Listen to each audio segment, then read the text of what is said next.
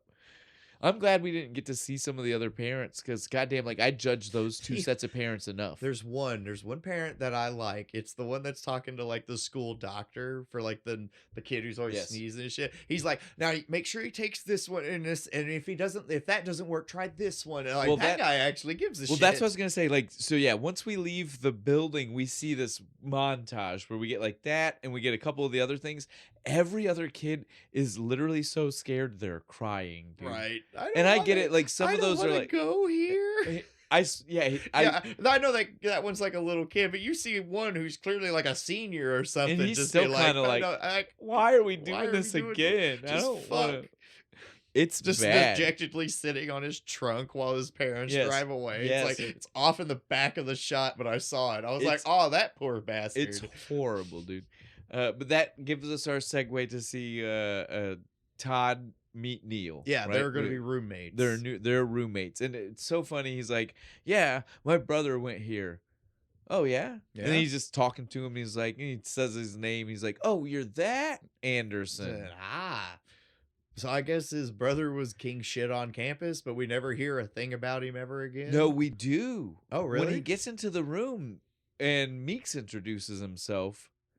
Meeks, they're talking, and literally they're like, he goes, his brother was Jeffrey Anderson. Then Charlie Dalton is like, valedictorian of his class, National Merit Scholar. Fuck, no wonder. I missed that. No wonder Todd has so much goddamn anxiety being here. Yeah, I'm glad he's over here. Yeah. He's like, I'm not.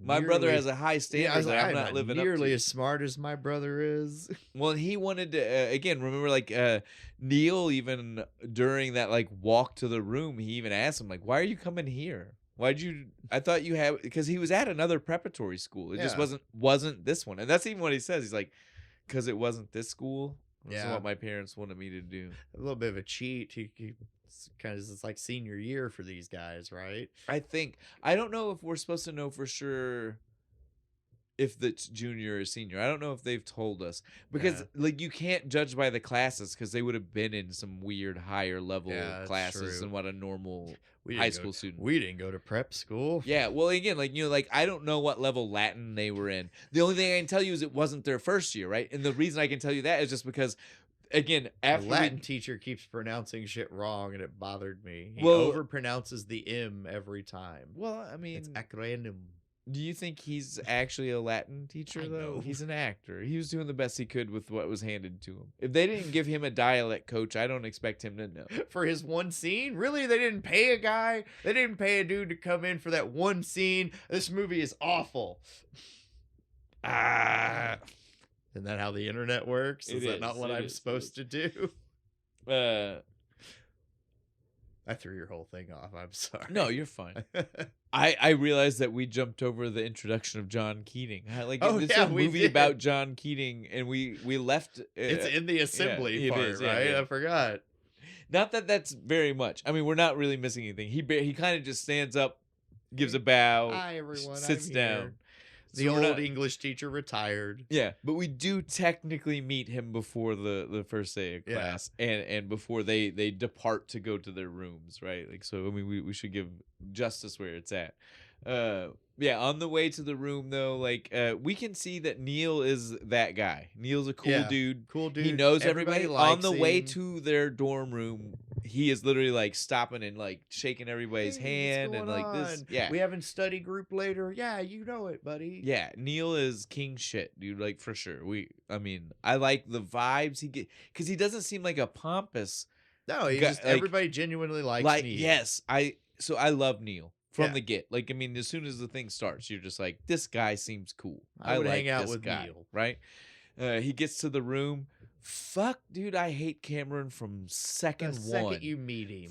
Fucking second one, yeah, I heard dude. you got the new guy here. He's like a real stiff. And then he walks up. Oh, sorry. It's like, who the fuck are you to talk, you redheaded fucking ginger bastard? Dude, everything that like again I probably lit grow into your teeth first, then talk to me. I probably let my knowledge of what he does affect every other for view the rest of the movie. Why? And so it's hard for me to like come into it with fresh eyes, but I hate everything he does. And disregarding the end, when you rewatch the movie, he's an insufferable tool the whole time. Like when they're doing the ripping scene. Mm-hmm. He has to be. Oh, it's got to be precise. I know, dude. Oh, okay, I don't like Cameron. No. So yeah, well, nobody does because that's even what. Why are they friends with him? Only because Charlie's assigned to. That's what I was. So literally, as soon as Cameron fucking darts off, everybody else ducks into the room, right? Like that's it. Neil is just like inundated with everybody because he is, like we said, that man. Cool.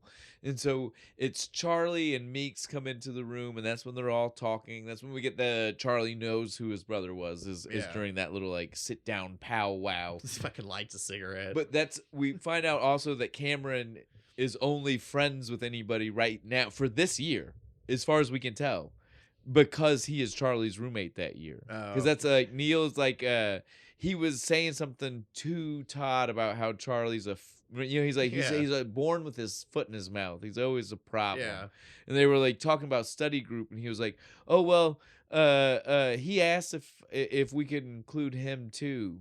If Cameron said maybe this because I guess him and Neil were talking. Yeah. And so that like literally Charlie was like, I don't want that fucking guy in the fucking guy study group. And he's like, but I promised him. I guess. And he was like, he's like, well, what's your problem with him? He's your roommate. And that's literally Charlie's like, well, I didn't pick him. Yeah, it's like, that's not my problem. It's obviously. Like, that's on the school. Well, again, we know that too, right? Like, no, they're not picking. We already know that because Neil's with Todd. Nobody knew that until they showed up. So we know there's no kind of. Pitts like just lucked out, right? Because they're roommates and like late into the night. They're just working on fucking radios and shit. I don't even know if they're actually. We don't see anybody else's rooms. Do we? I don't think so. I think when we see them working on that, it's usually in that study hall room when they're working on the radio together. Headcanon. I'd like to think that at least one duo got good roommates. They're the real best friends of everybody. We just didn't get to see it. They just like light into the night. They're tinkering with fucking shit. But yeah, so that's how we get what is the Dead Poet Society. It starts off as they are the group. They are the study group together. Right, like Latin or something. Well, it's for everything. Did you hear that? Like the reason each person was going to be in the study group is because they had great grades in one specific. Like, except Charlie goes, Meeks has got this covered and this covered. I didn't do too bad in this, and I aced this, so I got us there. Yeah, it's poor Pitts. He's the one who's just kind of like having problems and everything. Yeah, well, Pitts kind of got forced into the group. Like he wasn't part of the group. Yeah. Until after we see the class, right? Like we don't see him in this opening scene in Neil's room. He's not in there. It's literally Neil's room is just Neil, Todd, Charlie, and Meeks, and we met Cameron after he bounced out. But Pitts isn't part of the room scene. So as far as we know, he's not part of the group yet. He's not name dropped as being someone who's going to help the study group either. Speaking of classes, these first fucking classes, dude. That one teacher's like, you have 20,000 questions in an essay, plus the science experiment, and it's all due tomorrow. Well, so that lets us like know. A physics teacher or something. Well, it lets you know the vibe of this kind of prep school, right? Yeah, like, this shit's going to be hard. This kind of prep school, especially for someone who's coming to it from another prep school, right? Yeah. Like, because so like the assumption there is that this is the same teacher who taught you the year before and the year before. He knows where you left off, and he is literally expecting you day one to pick up exactly where the last semester. God right? damn. You know that's what that is, right? That's why the Latin class. Like, again, we're seeing day one. It's verbs. Day one. He's not talking to them. That's right. He's already just saying, he's read just this conjugating off the board. Latin verbs. That's all he's doing. If that's what you're doing day one, you know he's just like, you know what we're doing. This is what we're doing. Should have remembered from last year. So you gotta say what it is. I'd have been so screwed at this school. It definitely looks rough. Yeah. Then we get to English class.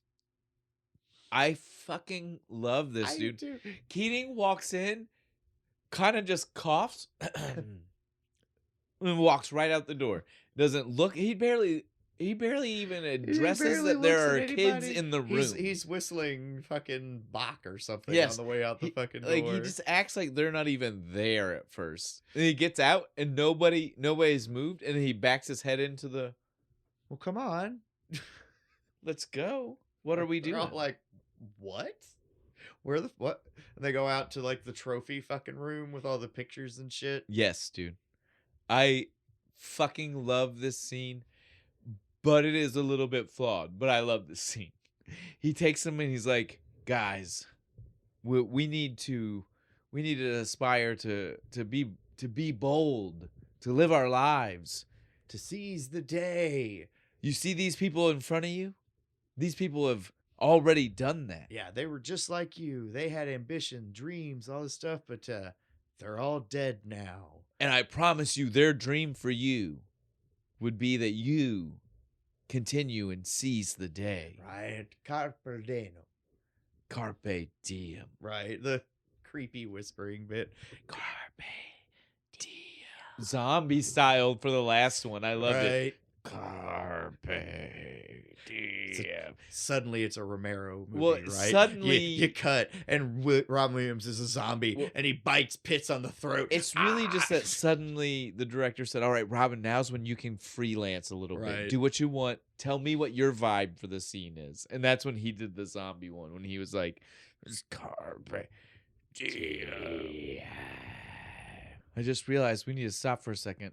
Before we finish our little thing with the speech here, we almost forgot to mention that Neil's dad shows off his assholeness. Oh yeah, because he pops into the dorm room. He's the one who ends our scene. Yeah, he comes because he fucking cuts everything down. They have to hide the cigarettes, stomp on them and stuff. Makes him quit the school yearbook or something. And again, normally I might just let that slide, but that is key. That's key for our character development here.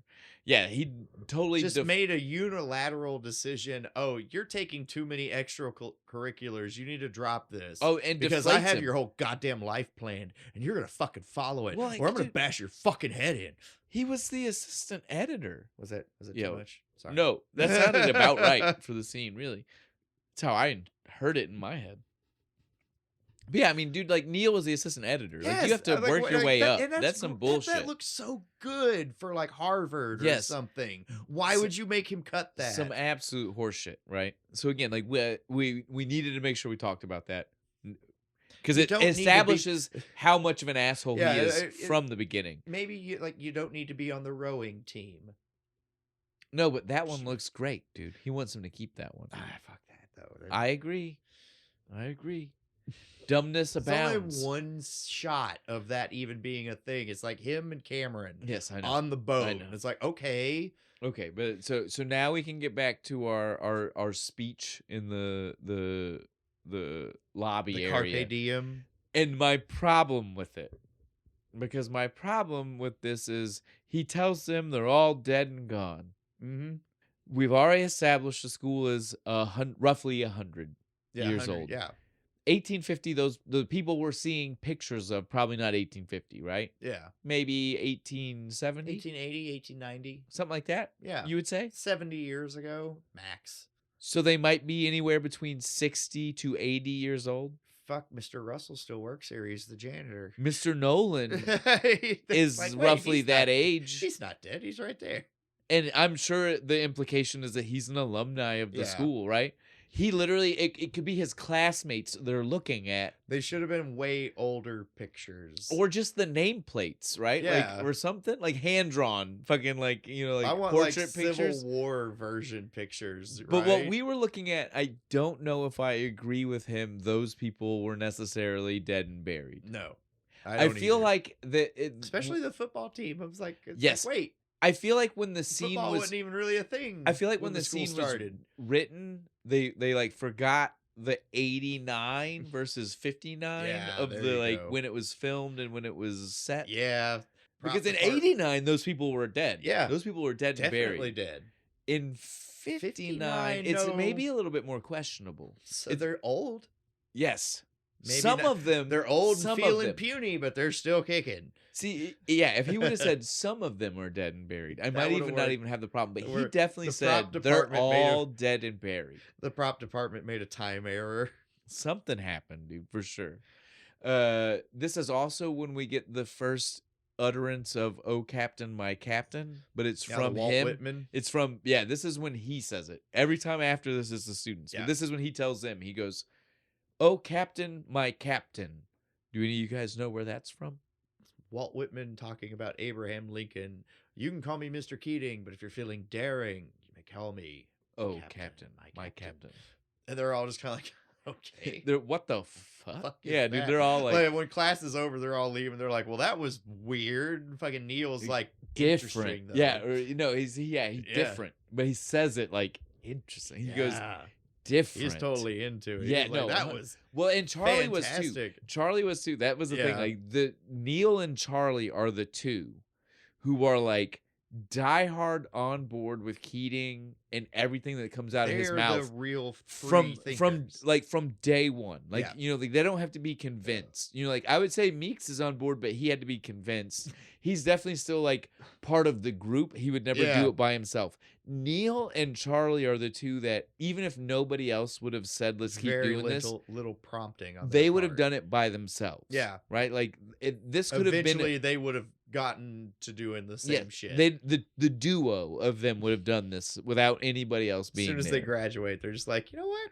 We're 18. Fuck it. They just run off to like LA. So like, but yeah, you can literally see Charlie's the manager. Neil's the talent. Fine, right, I'm dude. good That with would have worked out so great. Like Charlie does all the schmoozing to get him the roles.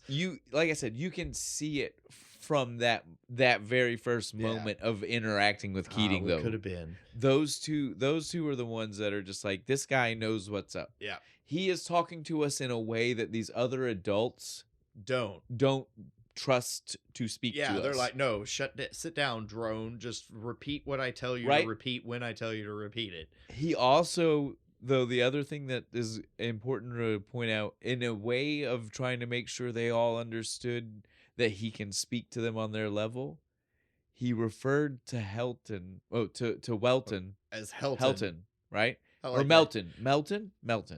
Is it Melton or Welton? Welton? I don't know. Whatever it is. Whatever the school is, they call it Helton. And that's what I'm going to call it. Well, I love it. He's just like, I wasn't the towering pillar of intellect that you see now. I was the equivalent of an 80-pound weakling. I'd go to the beach and people would kick copies of Byron into my face. And I was like, oh yeah, did you go to the bathroom? They beat you with some Descartes. I love his like nonchalant drops of the different poets and things, dude. It's so funny how he just, because he name drops it like that, like he's making fun of himself, but making sure he's like, but I was reading Byron. I want you to understand that. That's the important part, not the sand in my face. Right. That's the key here. Literature, art. But yeah, so again, he kicks everything off with our seize the day, our Carpe Diem. It is brought back a lot in the movie. The boys are always, literally from this point on, if they do something big, somebody will yell out seize the day or Carpe Diem, or in the funniest moments, just carp and carpe. Did you notice the couple of times carp? I was like, but that's what to me I thought was great, because so much of this, since it's at a private school, you don't feel that like real like school agedness of these boys most of the time. But in moments like that, you're like, no, that's, I remember like juniors and seniors in high school latch on to the dumb things and they use it and say it all the time. To use carp and just yell carp or carpe at the top of their lungs and know that their buddies are gonna get what the fuck is going on.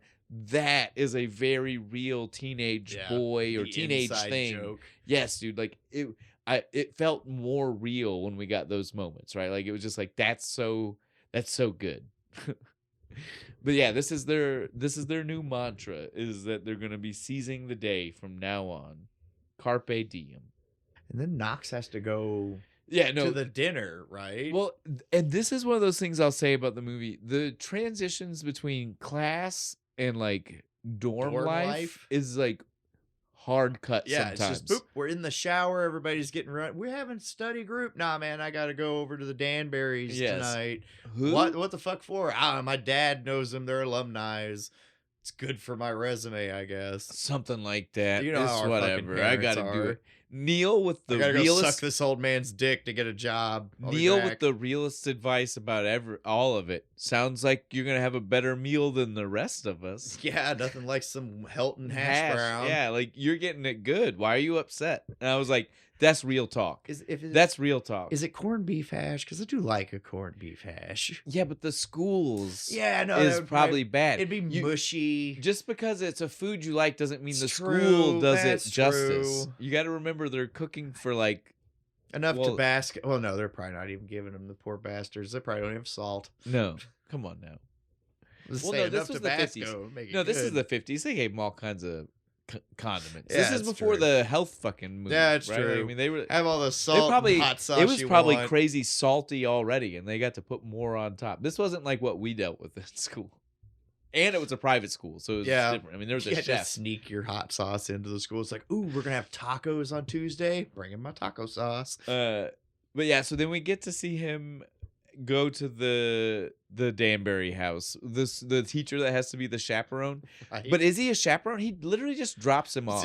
I guess so. He's the driver. Wouldn't you hate to be that teacher? Because the mom was like, "Oh, we'll be done by 9." I guess he's supposed to come back. Mr. Hager. I only know this because he shows up a few times and they name drop him every time. Like we're supposed to care. And I'm like, I don't even know what subject he teaches. Maybe a lot of his shit got cut too. Maybe. But yeah. So the director's cut of this movie is 4.5 hours long. Right? When he gets to the house, though, who opens the door? Chris. The most beautiful woman he's ever seen. With a very manly name. This scene was so funny, though, because he's like, Mrs. Danbury? Sure, man. Immediately, she's like, no. And Mrs. Danbury pops her head through. If I was a chick, I'd be offended. I'd be like, what? I look old? Fuck you. What are you trying to say here? Yeah, because again, he knows they're friends of his dad's, right? Yeah. But wow, you look great for like 45. Shit. This scene establishes a problem I have that just keeps getting hammered into my head every time I watch it and throughout the whole movie. If the Danburys, like so they said the Danburys are alumni, which really just means the dad, because it's an all boys school, right? Yeah. And Chet is his son, who goes to public school. Why is Chet not at the academy? Because it's close enough that the teacher drove him here. He's still an alumni, but he's hit hard times and can't afford the tuition, so his kid had to go to public school. Yeah, but if you're the kind of alumni that you're going to a dinner from, then you're probably the kind of alumni donating to the school. That's true too. He didn't want to go. It's sad to me that Mr. Danbury's more progressive, and he's like, I let my son choose. These are the moments when I know I nitpick too much. Is when I'm like, dude, it's our job. That's what we're here when for. I see a scene like when I see a movie like this and I'm like, okay, well, I can't pick out anything else, but let me tell you right now, the fact that this kid is going to the wrong type of school. Oh, that's great. That's how you know this is like one of those really good movies when you gotta really find something to nitpick. Why isn't because he has one scene, right, where we actually see Chet Danbury. And he's in the Letterman jacket. But again, we know that they're in public school because when he goes to confront Chris, it's at a public school. He didn't want to go. I don't know. We see these families, the families attached to the school are the kind of families that don't care about what you want to do. Chet Danbury's mom is a strong fucking lady, and she put her goddamn foot down and said, "Look, Mr. Danbury, the boy don't want to go."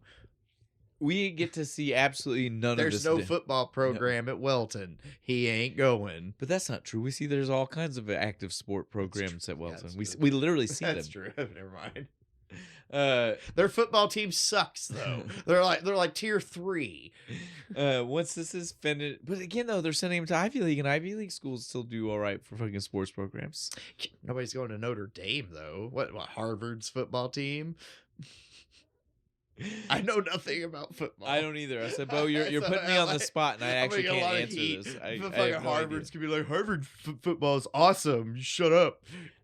Once this is done, though, we get to see him go back to the dorm. Everybody's in the study room, right? Yep. Like, and he's just like, guys, the worst thing that's ever happened to me in my life just happened. What?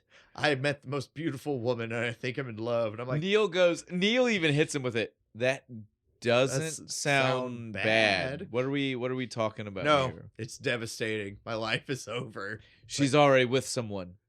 Chet Danbury. And everybody knows who he is. Again, my problem. Yeah. He's at the public school. Do you think how the these fuck kids, does the rest of them know who he is? Do you think these kids know?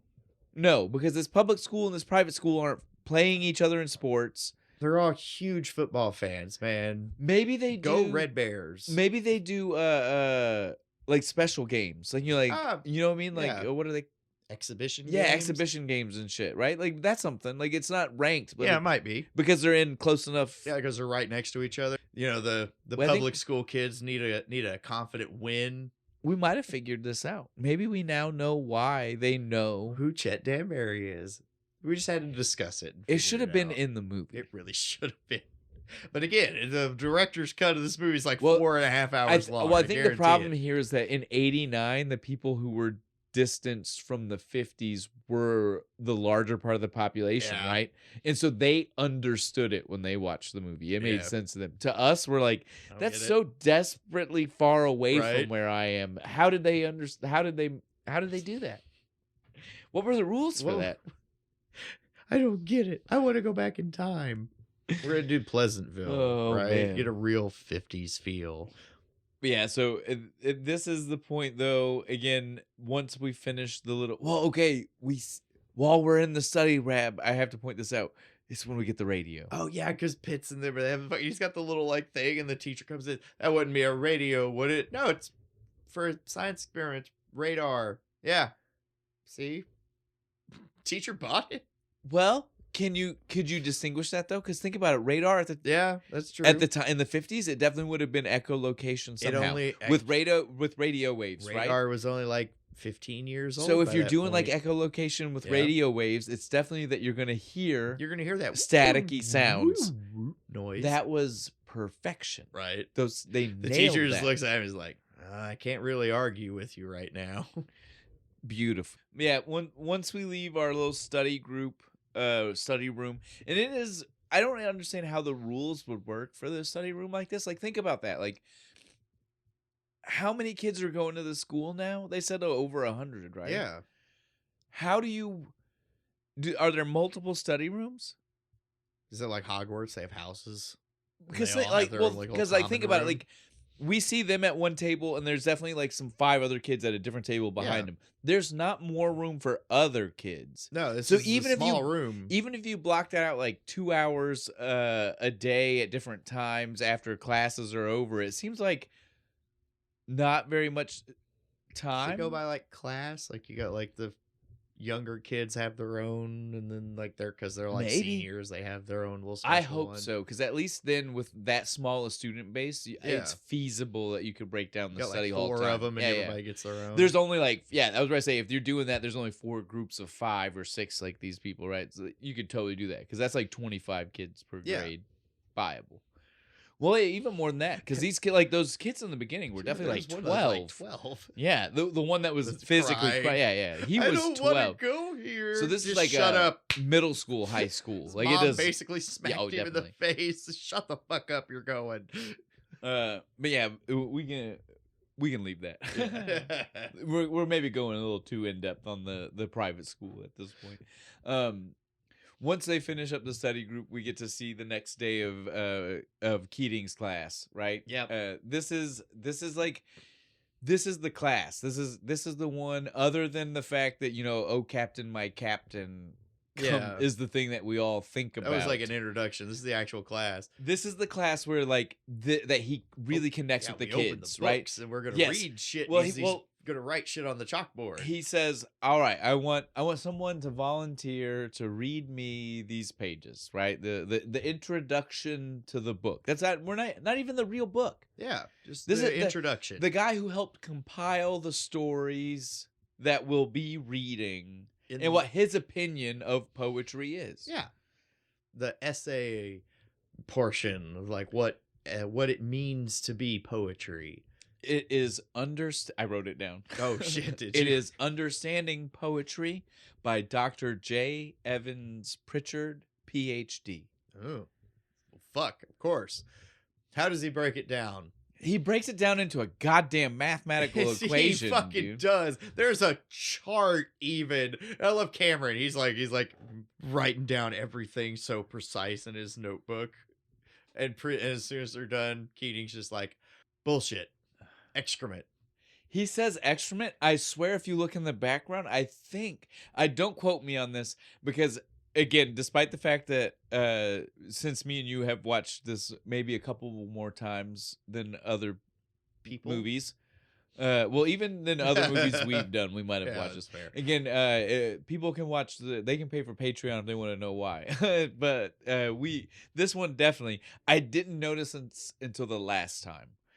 I think the equation that he gave them, because again, like he's writing on the board and we see it both a little bit on the board and from Cameron's notes, right? Yeah. Like, I think it was literally that the letters were pig and then he called it excrement. And so I think the joke was that if you're piecing together his chart and then what he says, pig shit, hog shit. This is a pile of... hog shit. That's right. Because he's the kind of guy that would do a joke that way. They would. Right? Like Keating is the kind of guy that would make the joke where you have to really pay attention to the layers of what's going on. Yeah. I love it. But it is. It is. Well, it definitely is. He's like, bullshit. Fucking boiling poetry down to laying pipe. Screw that. Well, I have two things. I agree with him. You can't do that, right? Like, it's outrageous to be like, let's make an equation for how you can merit the quality of poetry I like or Byron, writing. But you can't dance to it. It's a 40. No, but listen, that was my problem. I agree with what he said in the first place. This, Dr. J. Evans Pritchard is insane for an equation. But then his example of what you can't do because of you make an equation was the Billboard Top 40 American Bandstand, which is not the same. American Bandstand is all of the people are ranking the thing they like, right? That's way different than saying there's an equation and you must follow the equation. The equation tells you what's best. This is saying, no, we're just talking to people about what they feel, which is what Keating technically is saying afterwards. I feel like because of it being the 50s and him not appreciating pop culture, that's the disconnect there. But like really technically, he wants them to look at poetry like American Bandstand. He wants them to say, we should all look at this and just talk about how it speaks to us. And the one that speaks to the most of us the best. So that I like Byron, but I can't dance to it is a valid statement, right? That's what I'm saying, though, right? Like, because, again, he is trying to say we don't look at it. He undermined his own argument. Right? Like, he's saying we shouldn't look at it objectively. We should look at it subjectively. What's more subjective turns around and makes a subjective statement. Like what's more subjective, not objective, than saying the dancing? That's subjective. Yeah. Like that's I only decide I can dance to it because I like it. I like it. And if you try hard enough, you can dance to anything. All right. Again, it's a small. This is one of those things. I gotta find the small things because the movie itself is great. I love the movie. Hey, you can dance if you want to. You can leave your friends behind. And if you don't dance, and if they don't dance, then they're no friends of mine. S. Okay, we gotta stop. We're gonna get we're gonna get copyrighted for sure. The Patreon videos get copyrighted. The Patreon videos get copyrighted all the time because they're unlisted. It doesn't matter. But yeah, the Patreon, because I used the clip in the beginning, they get copyrighted. Usually, it's not a big deal. Usually, it doesn't stop anything. But one of the most recent ones, I don't remember what it was. It got like was it Fade to Black? No, because I used like a weird version of it for the. No, yeah, I used an instrumental, so yeah. I'd have to go back and look. I can show you when we're finished. Boo. But yeah, so we have to stop. We have to stop with the safety. We have to. The safety won't even say the rest. Everybody knows what we were doing.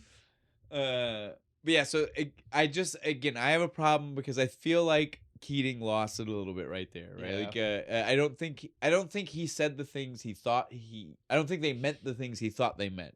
Right? Or something. I don't know. It's all poetry, man. It's all up to interpretation. But that's exactly the thing, though, right? Isn't American Bandstand... It's that those people are saying, this one speaks to me. There's no equation to American Bandstand. You know, like, Billboard's top 100 has nothing to do with an equation, really. But if you get enough data points together, you can make an algorithm that could project now you're getting possible... Weird. Now you're getting weird. Yeah. No. I'm getting into like quantum physics now. But yeah, so he does though. This is when he tells everybody, he said, well, this is all wrong and stupid. We don't need this. Rip it out of your books. Yep. They're all out. No, this was so funny. All of them dead stop. What? Go ahead. Tear it out. I'm not hearing any ripping. Charlie, first one. Yeah, he's like, bam. Ripped it right out. He's super happy about it. Instead of just the first page, I want you to about the whole introduction. Because it's crap. Pritchard is stupid. Yep. And we don't need his words. Boo on Pritchard. Everybody, Cameron can't. He takes the ruler out. It has to be a straight line. Hate him, dude. Again, I hate everything he does. There's not a single movement he makes that I'm not like, I fucking hate you, Cameron. You're such a shithead. My favorite line during this scene, though, is, it's not a Bible, guys. There's nothing holy about this. It's not a Bible. You're not going to go to hell. Rip it out. Rip, rip, rip, rip. I'm not hearing enough ripping. Then he walks out of the room so he can get the trash can? Yeah, so they can all throw it away. That's when the other teacher comes in. Mr. McAllister. What the hell is going on in here? What are you boys doing? They all stop. Did you notice? Again, since Charlie's our favorite. Again, like outside of Neil, Charlie is our favorite, right? Like, yeah, I love Charlie. Did you notice what he did? He pops it in his mouth. He throws it in his mouth. Oh, it's talking about. I ate it. It's gum. I love that kid so much. Dude, I love that. He's the real free spirit of everybody. Oh, 100%. He's Rage Against the Machine, dude. He doesn't give a fuck. I love him. Everybody literally is. They're about to start freaking out. And luckily, that's so right fucked. When Keating walks back in with the trash can, fucking chest high. What was he? I'm not hearing any ripping. Oh shit! I didn't know you were in here. Why are you here? I didn't know you I'm were teaching here. Fucking English. Get out of my class. I love the moment. It was like just pointing at each other like, I didn't know you were here. I didn't know you were here. As long as you got everything under control. I thought these boys were just running wild for no reason. Well, what would be the problem with that? Oh, I don't really have an answer for you right now. The weird moment like they had with each other, like through like nonverbal communication, just like the fuck are you doing? Why shouldn't I do this? I'm doing what we should all be doing. I don't have a response for you. We'll talk later. All right. I'm going to go hit my books and find something. Right? I'll be back. It's almost what he does because he has the little poetry quote at lunch, This is the beginning of a friendship. Yeah. That I feel like, again, if we're talking about things we see them together, a bunch of other, like, they're just like having tea randomly. If we're talking about things that were maybe cut or just like hinted at that they should have fleshed out, this is one. This was it, yeah. There was a friendship here that we don't see more of that I feel like we should have, right? It's only hinted at. Yep. And it starts here at lunch because they're sitting right next to it. As soon as fuck these teachers. They have a sweet ass fucking setup for lunch. You see all these like nice plates and the food looked way better. It's a private school. That money's got to go somewhere. Oh, the kids are over there eating dry. They're eating dry toast and gruel over here. Fucking, they've got mashed potatoes and stew. But yeah, their friendship is so cute, right? Yeah, because they start quoting poetry back and forth at each other to like for like their teaching methods.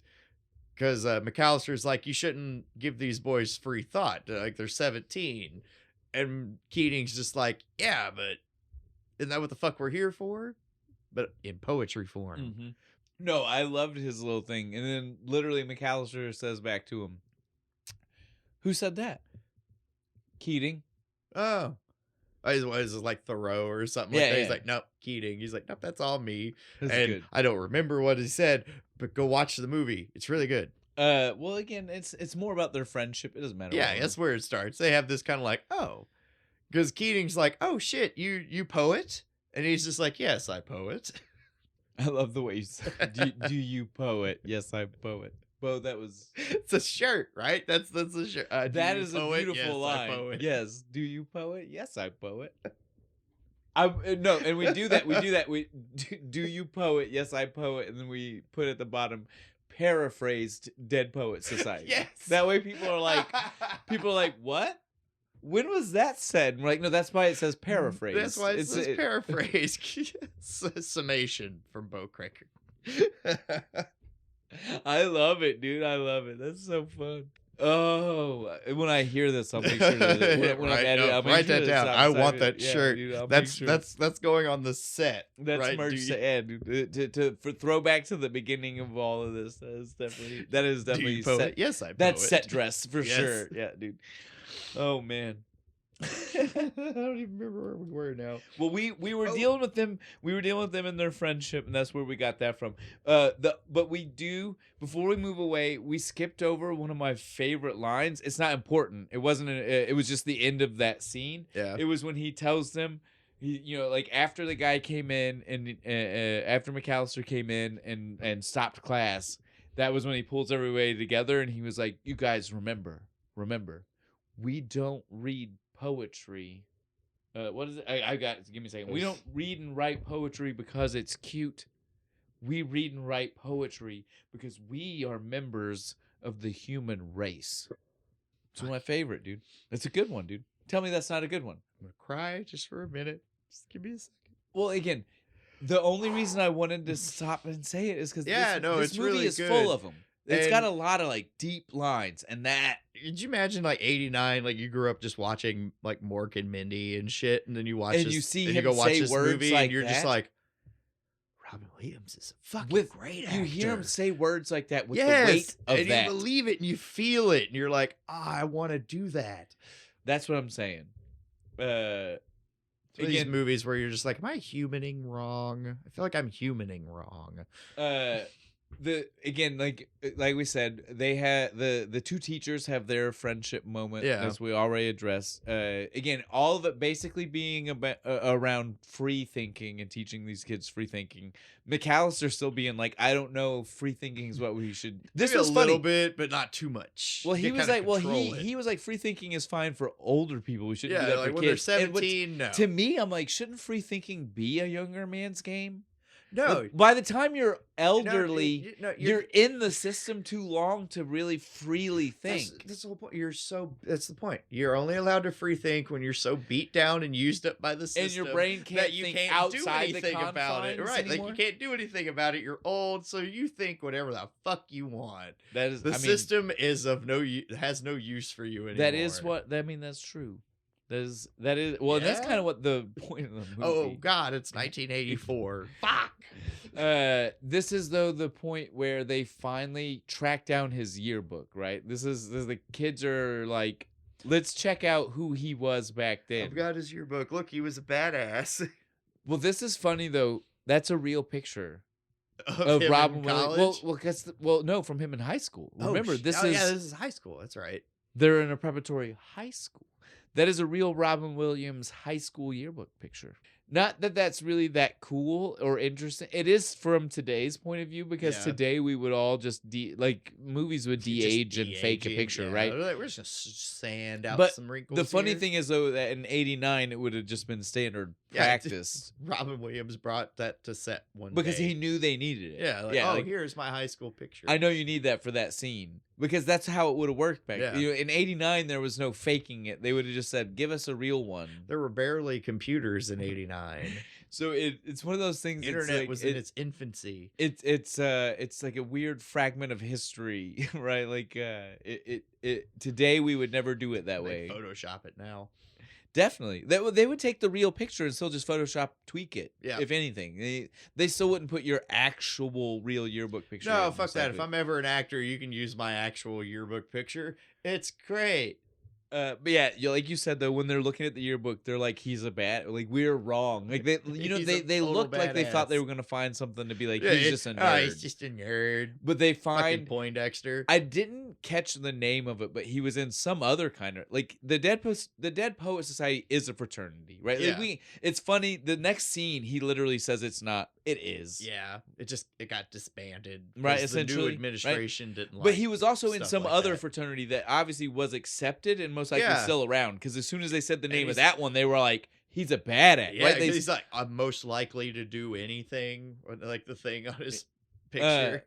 Yeah, so it's the most likely to do anything. Dead Poet Society, and again, I didn't catch the name of it, but they mentioned soccer star, best chef. Well, it's a literal. It's just the most backflips. It's just a weird name of a group. Yeah. The other one, I just can't. I don't know what it was. Because it's like secret society type shit, and I don't know. It was probably Latin, and I was like, my ears could hear it. Man, he's from the skulls. Well, like my ears could hear it, but my brain couldn't process it because I was like, those are words, but my brain doesn't understand them. Yeah, they see that they all agree he was a badass. You're right. They're like, goddamn. So of course you got to confront him about it. Like, yo, look at you, motherfucker. No, this was great because they go running after him. Mr. Keating. Yo. Mr. Keating. Hey. Hello. John Keating. Oh, Captain, my captain. Immediately flips around. Hey, hello? How you doing? Yes, that is me, Captain. That was fucking beautiful. Especially for what was technically a 40-minute callback. He is or just something, dude. Always wanted to be called Captain. He turns around and he's just like, what do you guys have for me? We found your yearbook. No, it's not me. Let me look. He's looking, he's seeing like he's not even referencing himself. Did you notice? He starts this guy was a guy, let me tell you. You gotta put your buddies over. And they're like, yeah, okay, whatever, dude. About what the fuck is you. the Dead Poet Society? What's that What is that? Oh, that.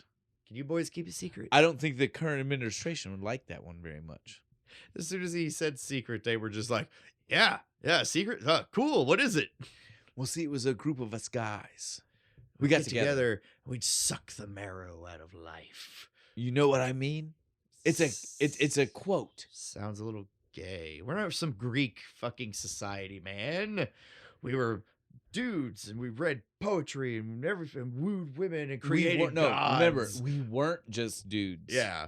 That's what it was. We weren't just guys. We were more than a Greek society. That was my favorite part. We weren't just dudes. We were more than just a Greek organization.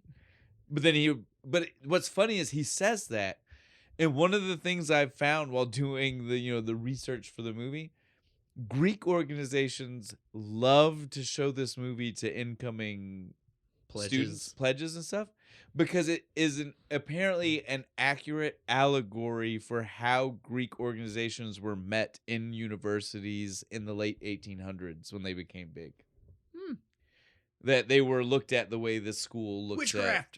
At dead poets, like that they were doing something crazy. These satanic organizations shan't be part of our college. And now I won't speak to real fraternities, but I will certainly speak to this movie.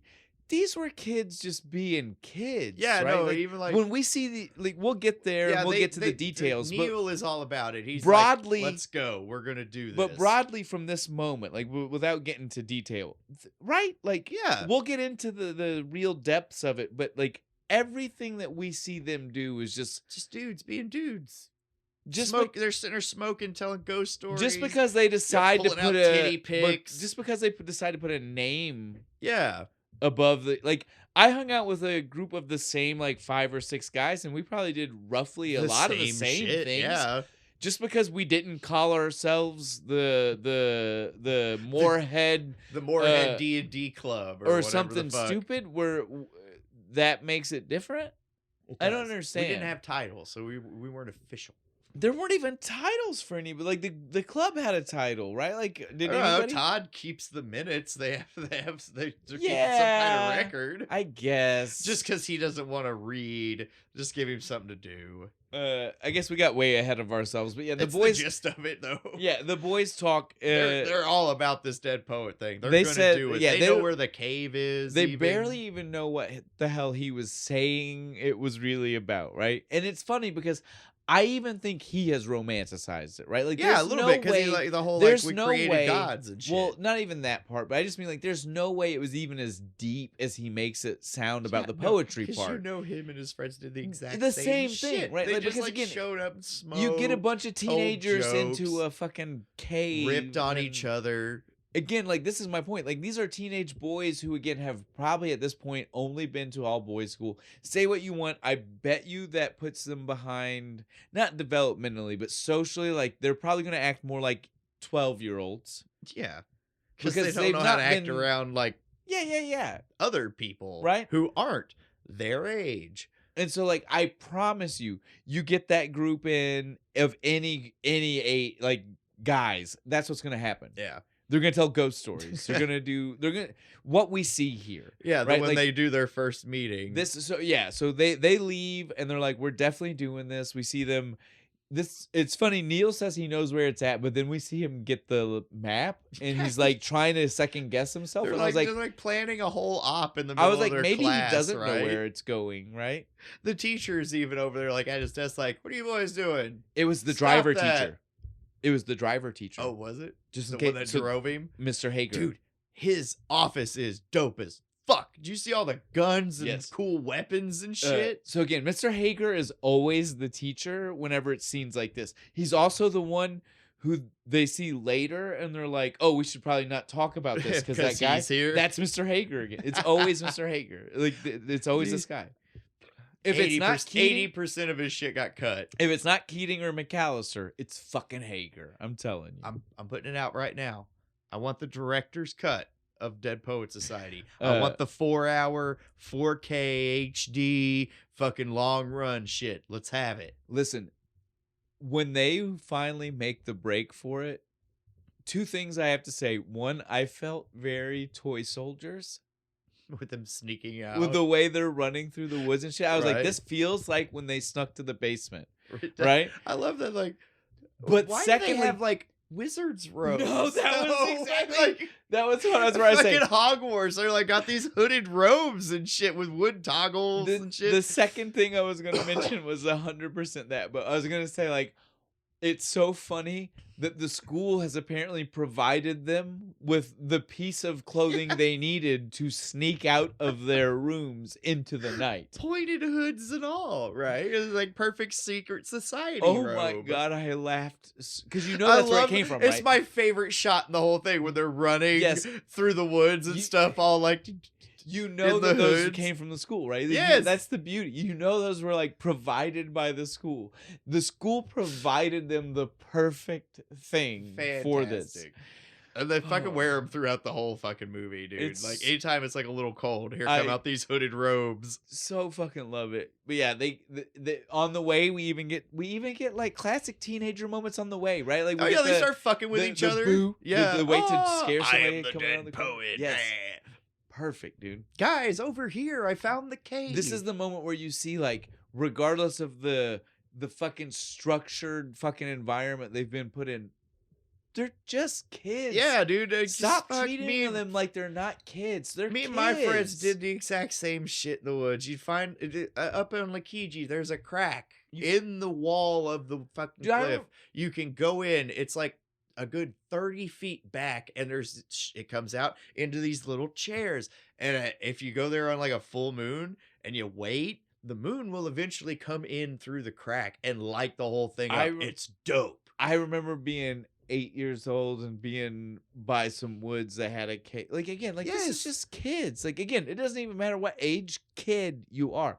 Kids do this stuff. I'm still a kid. I'm almost 40. I'm still a fucking kid. Well, you know what I'm saying? Yeah. Like, this is just, kids do these things. This wasn't like weird behavior. This wasn't strange. Oh, but I bet if you asked the fucking Mr. Nolan, he'd be, I can't believe why you would ever want to do such a thing. Once they get in the cave, we see them start trying to light a fire. This fucking kills me, dude. There's water dripping right. It's dripping down like a faucet right where they're trying to build this fire. They are also, though, smoking cigarettes, meaning they have lighters and or matches with them. Right? How hard can this be?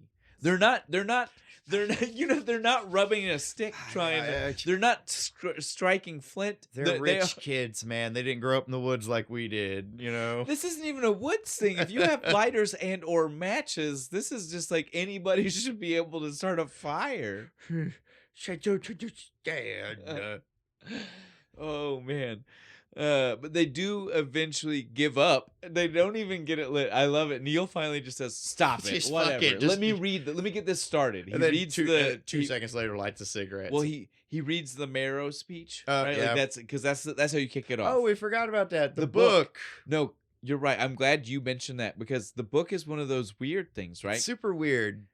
So Keating snuck into his room, I guess. Because it had to have. He snuck into Neil's room and left him the 5 centuries of verse book. Yes, which is their official Dead Poets book. It's got the like how you start the meeting is in the front. The Thoreau quote or whatever. Literally, Neil sees it and he cracks a little sly smile.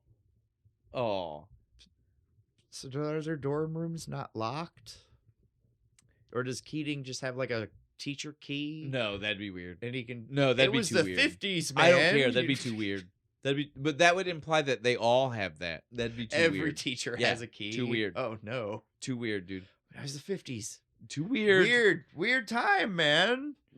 Let's get back to our story. How about that? All right, that's fine. Let's do that. So let's not make this any darker than it needs to be. We missed the fact that that's where the book came from, but that's all that matters. They do have the book. It did come from there. It is weird that he has this book. And now they all read from it because not only did it have that introduction, as he points out to us, there are bookmarks of different stories and poems. Stuff they should probably look at. And so he reads the first one to kick everything off. And as soon as he reads the first one, he kind of even gets bored before it's finished. Did you notice? Like they're all kind of like, all right, I don't really understand this now. Like let's tell ghost stories. It was fun. Yeah, no. Well, before the ghost stories, they throw the food. He's like, wait a minute, before we do anything else, what'd you guys bring? So I got some raisin. Who the hell threw half a I'm eating the other half.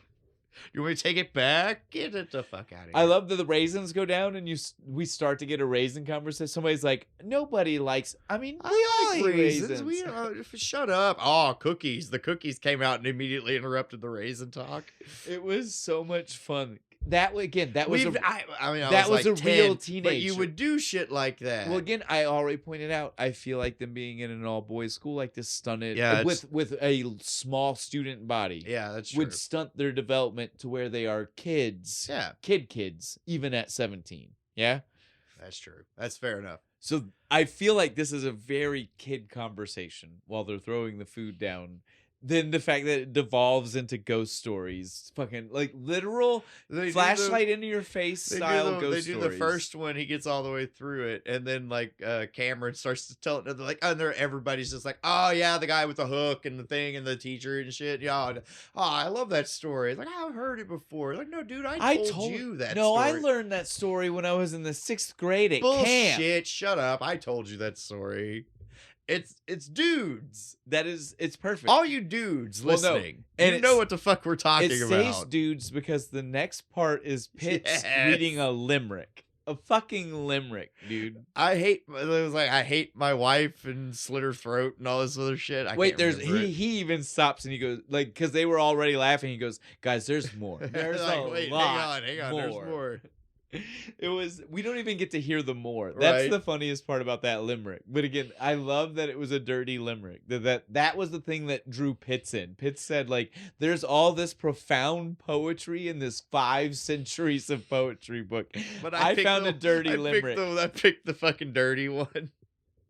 Because I'm 16. I love it, dude. I love it. Fucking Charlie pulls out the fucking like Playboy mag centerfold. No, this was funny because he stands up before he pulls out the Playboy. He just goes, "I got a poem," and they're all like, Did you memorize a poem for this? Nah, this is a Charlie original. Yeah, dude, I love that. They were all like, what? What? But it wasn't. I will point out, he says Charlie original, but then when he finishes reading, did you... Yeah, he's like... It's a quote, and he points out... Yeah. He just wrote it down. I was like... In the margin of the Playboy. It's like which was beautiful presentation. Yes. I will give Charlie 1,000 points. Fuck yeah, dude. For presentation. Presentation the man had, dude. That was so good. When he drops that down, single piece by single piece of the centerfold. And then the tits show and everybody's like, oh. Dude, Charlie knew what he was doing. I mean, dude, where'd he get that? It's the 50s. That's hard to come by back then. It's not like now. Older brother. Right. Older brother. They all, like, it seems like they all had older brothers, right? Come on now. Yeah. That's the kind of feel they had. Charlie's the kind of guy who knows the wino who lives down the Well, I mean, they were street. it was definitely a Catholic school, right? Yeah, something like, there'd have to be. So, I mean, they're going big to church families. every Sunday. Well, big families. Catholics definitely didn't believe in contraception. Big families. Big family. In the 50s especially. Big families. Come on. I'm just saying. I mean, I'm not judging. I'm just saying. Fucking Catholics, man. Yeah, so at this point, though, it is official. They have resurrected what is like a 20-year-old defunct fraternity. Yeah. Right? Like, because they are all in, right? It ends with something that I think we should all address that it needs to be known by more people. Questionable moment.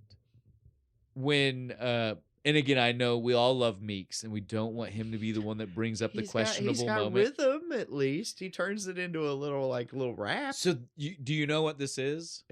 It's highly racist. It's a section of a poem that's even more racist than the part that they are quoting from. And the part they are quoting from definitely gets there. Yeah, but it's like the most mild. It dances. Yeah, it dances around, much like they dance to it. It dances around, but the rest of the poem. Don't try to repeat it. You're gonna. I'm not. We'll get ripped off of YouTube. We're not. Again, that's why we're leaving it very. Don't Google it either. Yeah, well, that's why I'm not giving them names of anything. I'm just saying the poem. It is but it's so catchy. They're all dancing back to the fucking. They do have a blast with it. I'm not denying their fun, but that is maybe the bigger problem with it. Yeah, and so it's unexpected that Meeks is the one who has the rhythm out of everybody.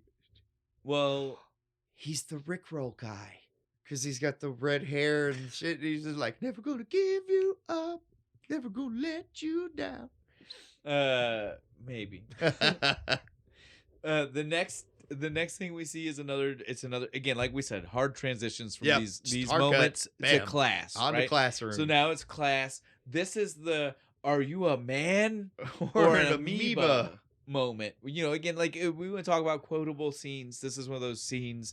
He's just trying to get this is when he's trying to get Anderson, right? Is this all about he's trying to get Todd to fucking like open up. He's like, I know this terrifies you. Come on, like speak. Be a person. This is where we get the barbaric have a backbone, right? Because again, amoeba would be a spineless thing. That's what he was getting at. It's just a fleshy mass. The cleverness at which way he got to that is great. Like, have a spine, but are you a man or an amoeba?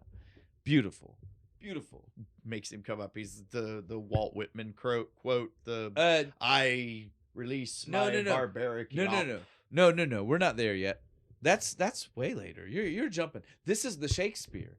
This is the my bad. This is the Brando Julius Caesar. This is the John Wayne doing characters. Friends, Romans, countrymen. This is the in case you didn't know why John Weir might have wanted Robin Williams for the whole movie. It's his delivery of these fucking lines as he's pretending to be these different characters.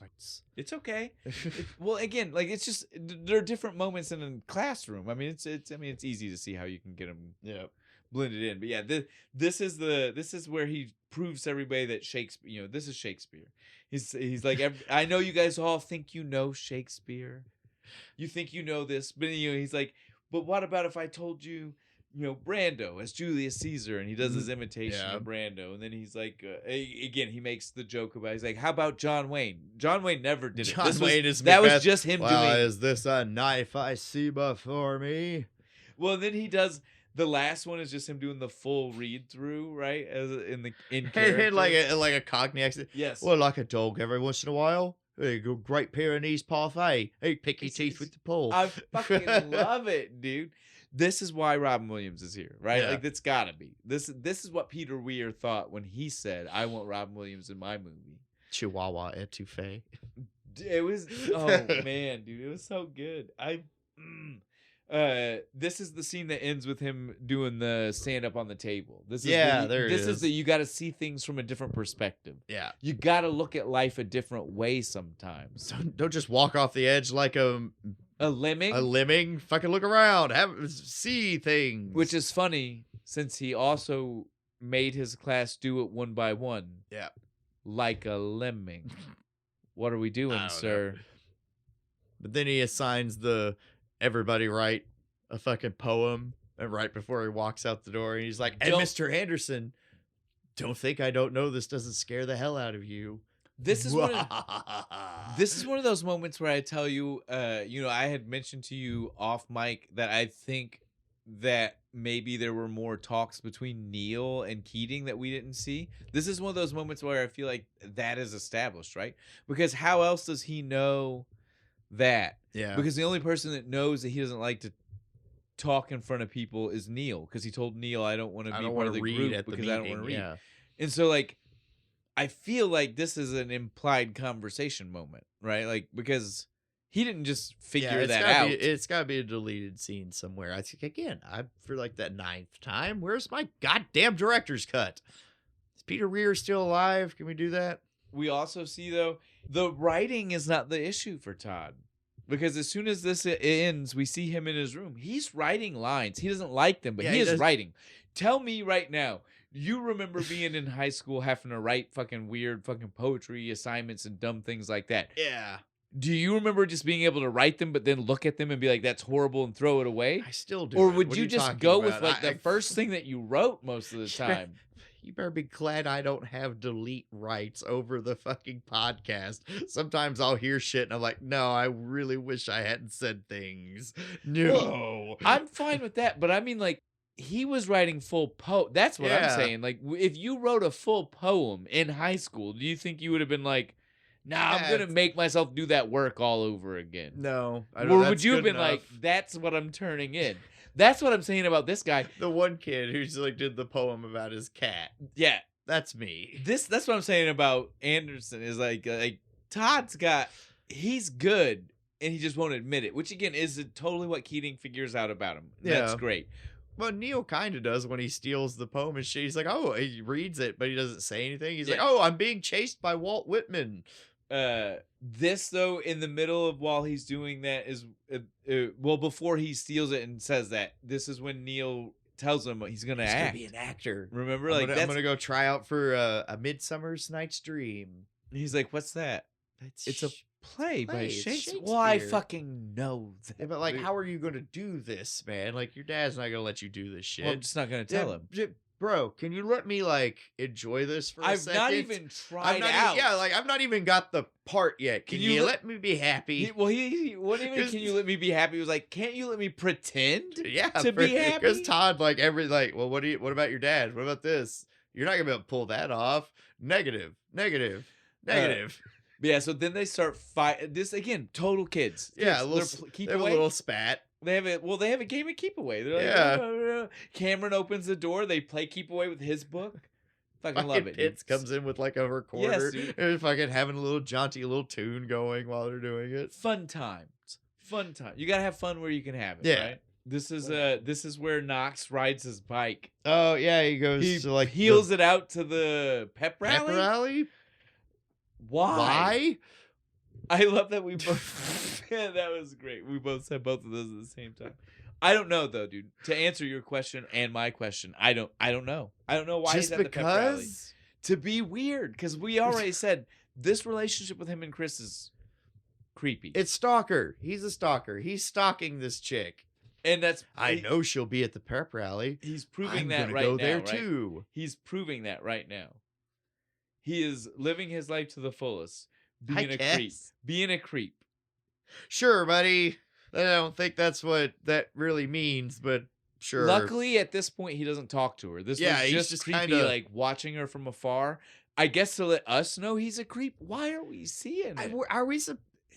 Okay, hang on.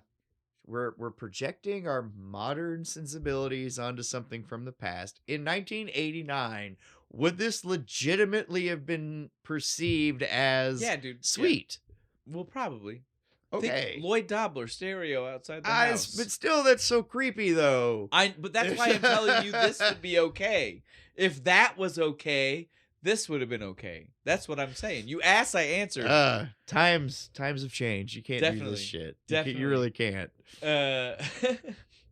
But 1989, this was cute, I guess. What's weird is, again, we didn't even need the scene because it hard cuts from him just stalker watching her to the soccer scene, right? Where he's teaching. He's like, everybody take a line. We're gonna play some jaunty music and kick the ball. Random. Also sets up for us that he's the soccer coach that we only that we only see like one more time. reference to when they win the game.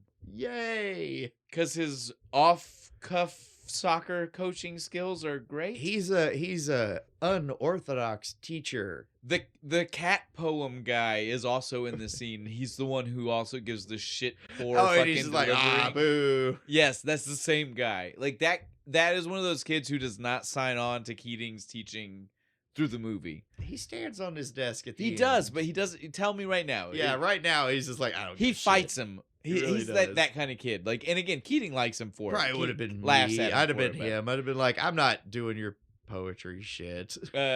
After our soccer stuff, though, again, this is where it gets a lot of back and forth between their dorms and stuff, right? Like, we've already said like 2 or 3, and as soon as the soccer stuff is done, we go to their dorm room again. What do we see in the dorm room? You know where we're at? This is when Neil made the play. I made the play. Charlie, I made the play. I'm gonna play puck. I'm the lead. Puck. Cool. What are you gonna tell your dad? Don't worry about it. I'm just gonna write. I got this. I'm gonna write a letter to Mr. Nolan from my dad. It's gonna be saying great. It's okay, so that way he won't mention anything to my dad. It'll be fine. Don't worry about it. Todd's just No, this is the only time where Todd. No. This is the only time where Todd almost seemed on board. He was like smiling. He's like sitting on the bed, like smiling, watching him type it. Like, this is a good idea. I guess. Is it? Let's do this. Are you sure about this, man? You don't want to think about it for a second. And then again, that's all we see though. We immediately cut away from him, literally mid keystroke into classroom, reading the poem day. Yep. Cat. We get the cat. My cat is on the mat. Microphone done. Hey, man. He said, look. It rhymed. What do you want? No, look, Keating even was kind of on board. He said, look, people write poems about all kinds of things. And length of a poem, as we already established, has nothing to do with its merit. But don't ever let your poem be ordinary. That was so good. I loved that. Even dude's face is kind of like, oh, well, God shit. damn, right? Like, he laughed. He nodded to his friend in the beginning, but when he said that don't ever be ordinary, when he said that don't be ordinary, the guy was like, oh, fuck, man. Those words stung. That's a good teacher, right? He's like, oh, shit, maybe I should have tried harder. He hit him low. Made that kid really think about it, though.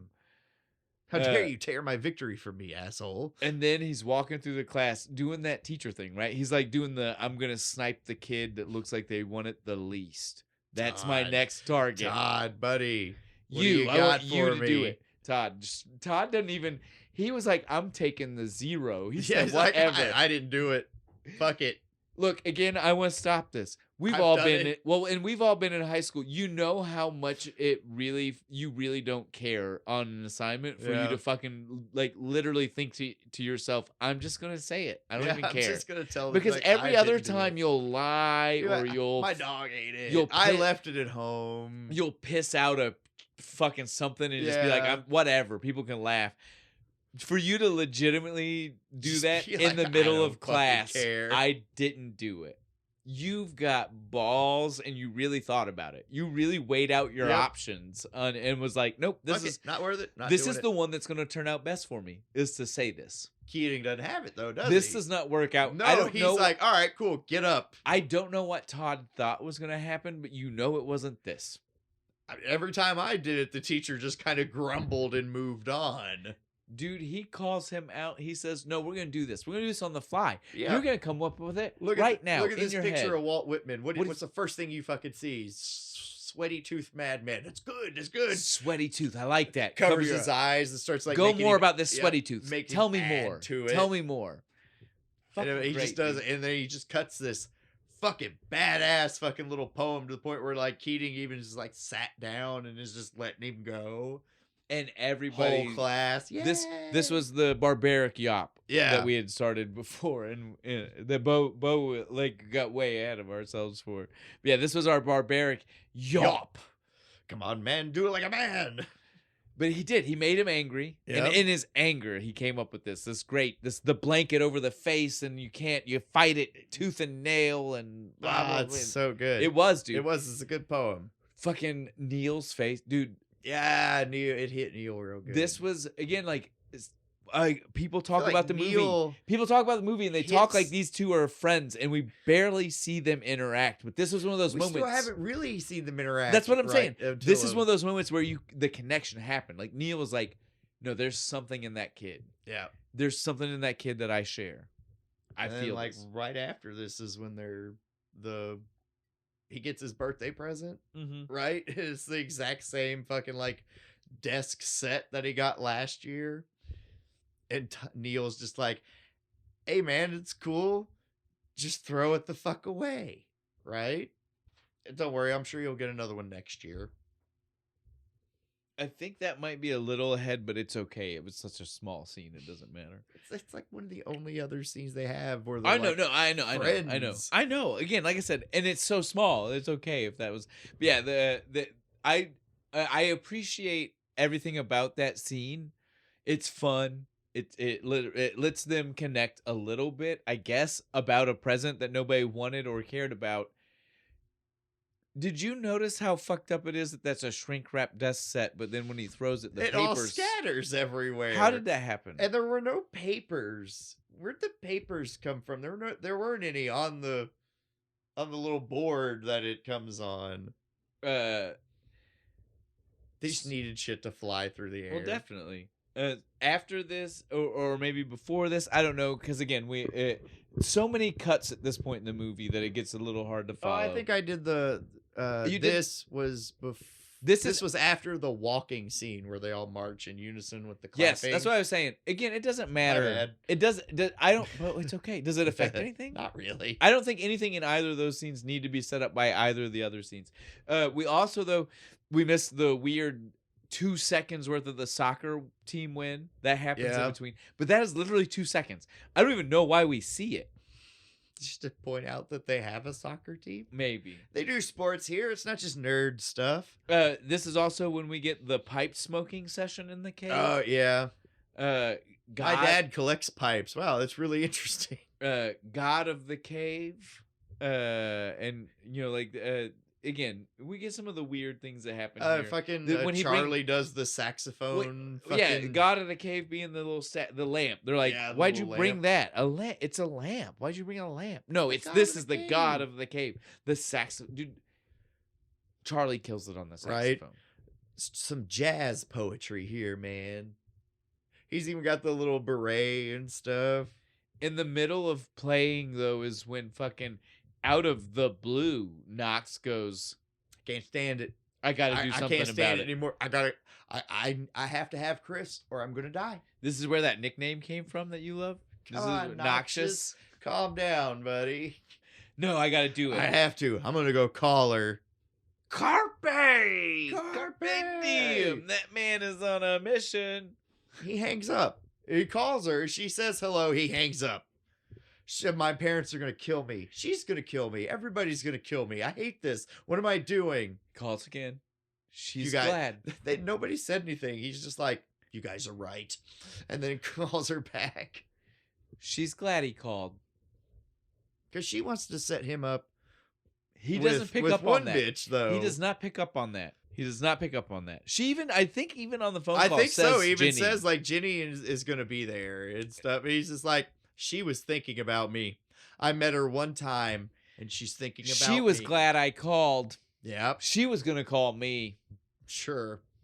How's that work at a prep school? Do you call the front office and ask for him? The party is at her boyfriend's house. Right. It's at the Danberries, for the love of fucking God, right? I don't know what the fuck Knox was thinking, man. He's just like, I'm so in. I've got this.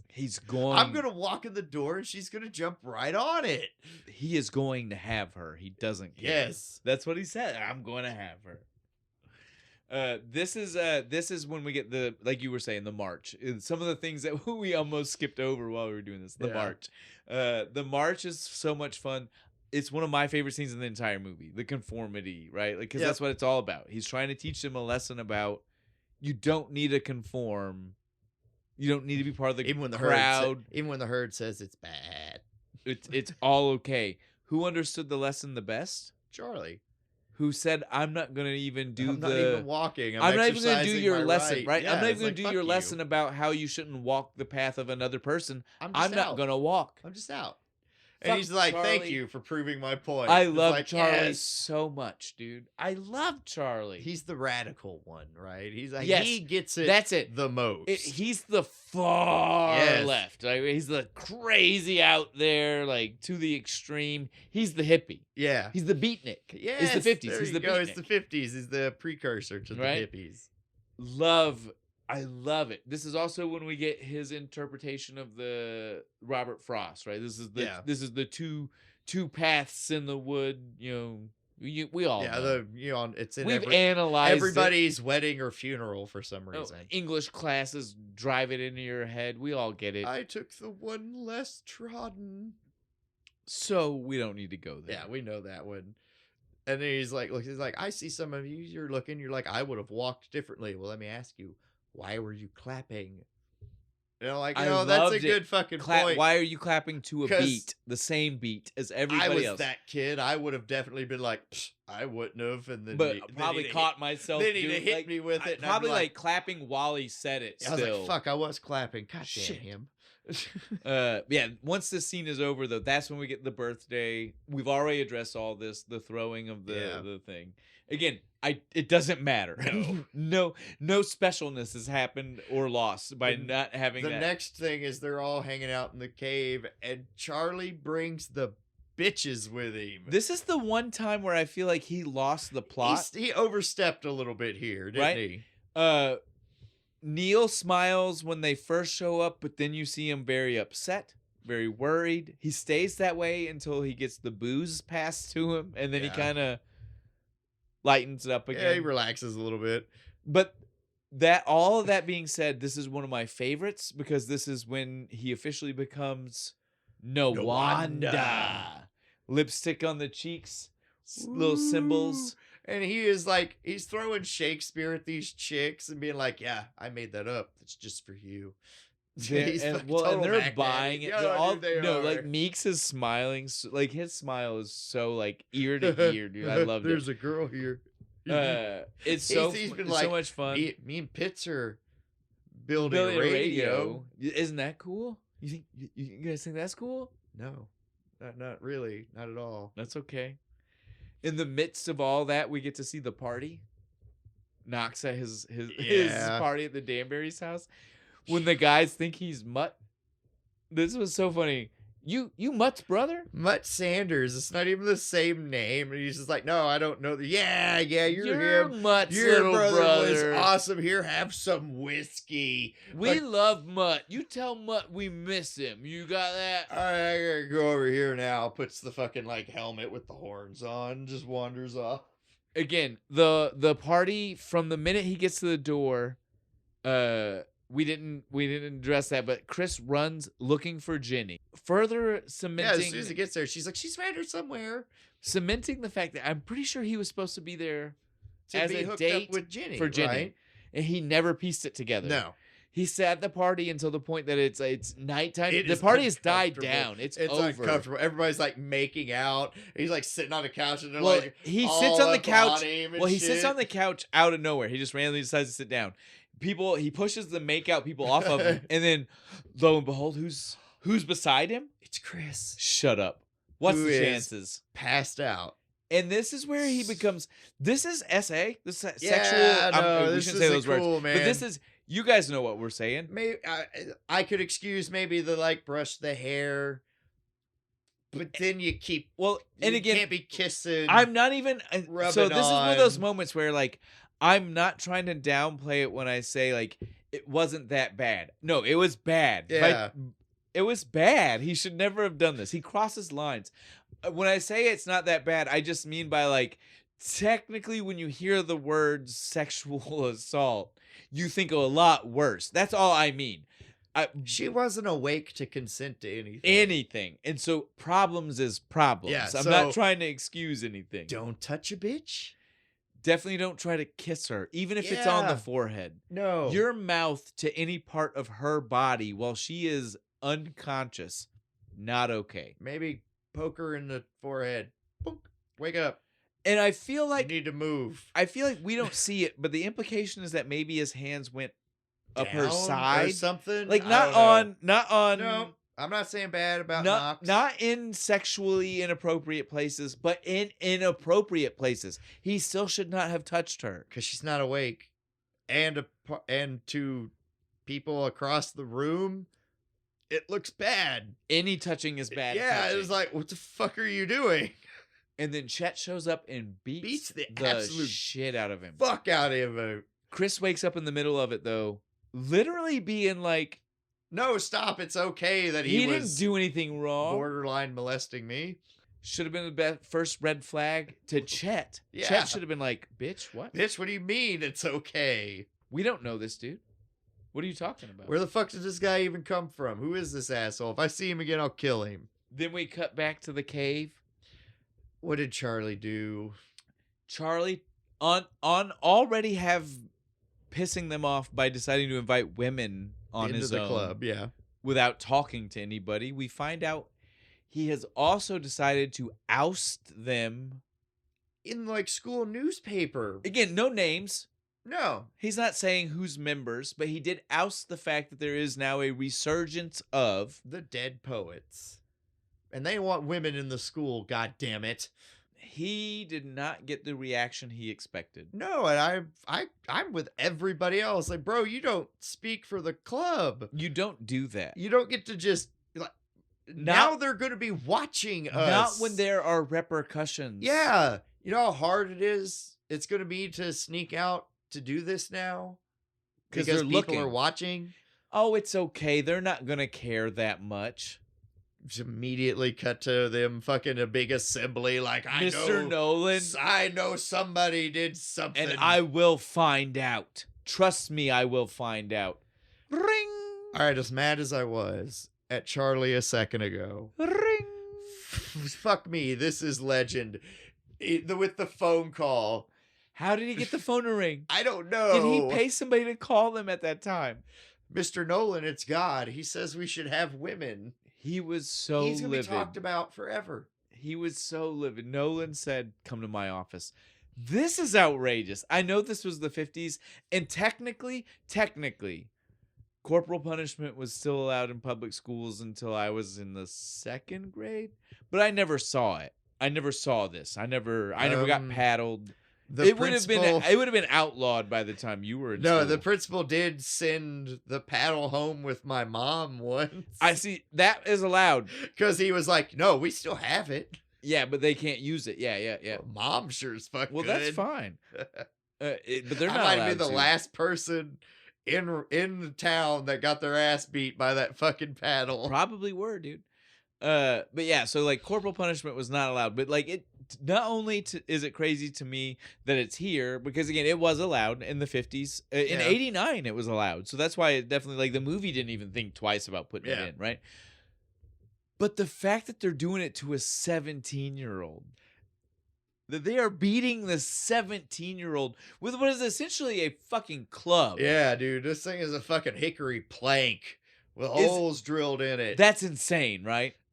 I wouldn't have bent over. I'd have been like, fuck you, old man. Can we address how much Nolan hated that Charlie was able to keep counting? Yep. That Nawanda had it in him. Yeah, he's so mad. He kept wanting him to stop counting. And every time another number came out of his mouth, you could see it. You could see it on Nolan's face. Hit him harder, just like, I want names. He started off with one hand, then by like the fourth or fifth one, he's double-handing it, man. Then we just see him walking back to the room, right? Grabbing his ass. You call that walking. He's like waddling. They're like, Neil's like, what'd you do? What'd you tell him? I'm supposed to give everybody up and apologize. What did you say? Please. I didn't say Charlie. Shit. No, it wasn't until he throws the name out. Charlie, tell us, what did you say? How many times do I have to tell you, Neil? It's Nawanda. Oh, my dude! He didn't break. The camaraderie in the moment, the smile, the little side smile while he shuts the door. You can't get better than that. All of that, which is all the more reason why you hate fucking Cameron later. Oh, absolutely. Again, like I said, Charlie took an ass beating for the boys. From the beginning, I never liked him, dude. From the beginning. Although once this is all done, we see Nolan goes to talk to Keating. Yeah, he doesn't like he doesn't like his teaching methods at all. This is when he's like, this used to be my room. Yep. You're teaching in my old room. You're not doing it right. There's a tradition. I was an English teacher. If you keep to the tradition, it's well established. We know it works. If you question it, they're going to question it. So just stay in line. I thought that's what we wanted from our young men. Not from 17-year-old boys. But what's the difference? Again, mimicking the conversation with McAllister.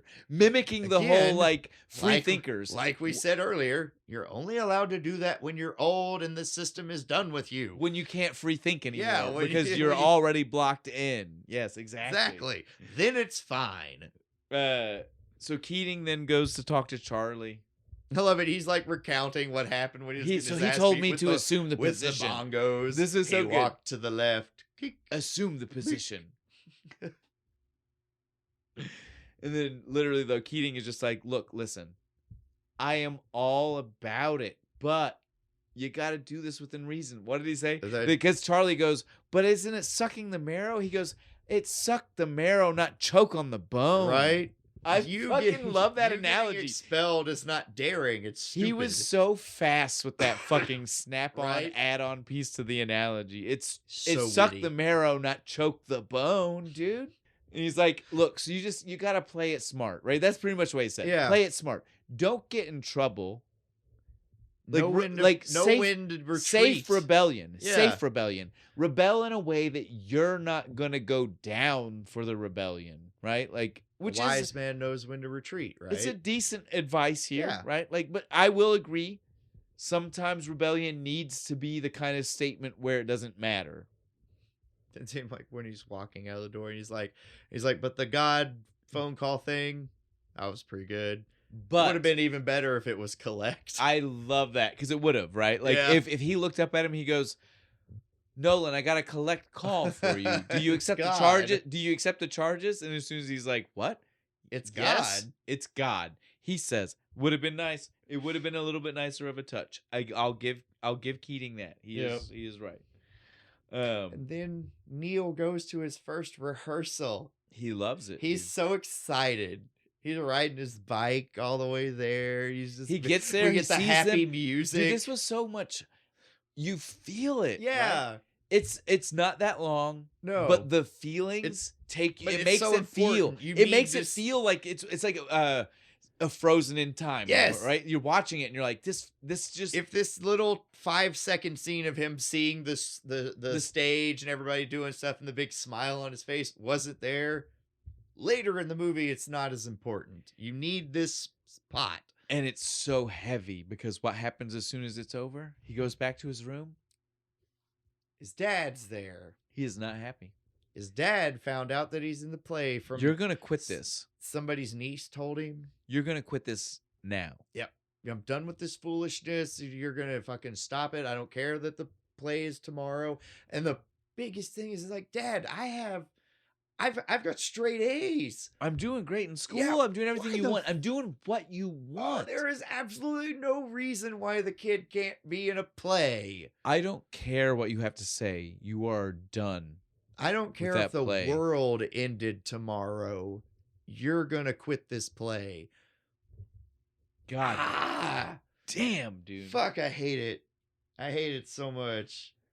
But then he goes and he talks to Keating about it. Goes to his room. Again, this is proving that I feel like there's more to their relationship than we see. Again. Because he's so okay with going there. There's a whole this is is the the first first half time. of this movie. This is the first time we can tell because he's kind of looking around the room like in astonishment at the things he's seeing. Like, wow, you have that? Oh, that's cool. Yeah. But the fact that he felt so okay with going in the first place, kind of crazy. Yeah. And he's just like, look, Keating, you have to understand, like, my dad said I can't do this no more. If you have a passion for it, if you have a love for it, then all you can do is tell him. Yep. You have to tell him. You have to make him understand the way I understand that you love this the way you do. Because if he understood you the way I understand that, you know what I mean? Like, it's just I can't like do that. There's no way he wouldn't let you do it. You're gonna have to do it before the play, man. Like, I don't know what to tell you. But the play's tomorrow. Well, then you better get going. Do it by tomorrow. Again, Keating's not sound advice. Yes, it is not his fault. He's not like telling him what to do. He's like to be like, no, if you're going to do this, you need to do it before. You should do it this way. Don't lie to him. Don't just do the play outright. You need Keating to talk is to a him stand-up guy, which makes it even more painful later. Yes, it does. When he gets blamed for everything. Next day, we get Knox on his way. God damn it. To profess his love. Oh, he goes to her school. He not only chases her through the hallway, finds her. She says no. She says go away. Goes into her classroom and starts to read the poem that he has been spitboarding since the day in class. Since the very first one. Just keeps reworking it. And he reads it to her. One of Chet's best friends from the party is in there watching it happen. And he's I feel so bad for her. What's this happening? She's so embarrassed. She is. I feel so bad. I'm embarrassed for her. Rightfully so, dude. Rightfully so. And when Knox goes back to class, he's just like, I did it. I read her the thing. What'd she say? Doesn't matter. Doesn't matter. I read it to her. Dude, no, it matters what she said. I also love his stroll through the kitchen for no reason. Grabbing the roll. Shh. Always make friends with the kitchen staff. It was so priceless, dude. So priceless. Yeah, at this point, though, he has definitely carped the deal out of the situation. The point of right? Fucking stalker. Then we get to see Neil. He's talking to Keating in class, right? He's like, hey, Mr. Keating, you won't believe it. You won't believe it. He said I can go. He wasn't happy.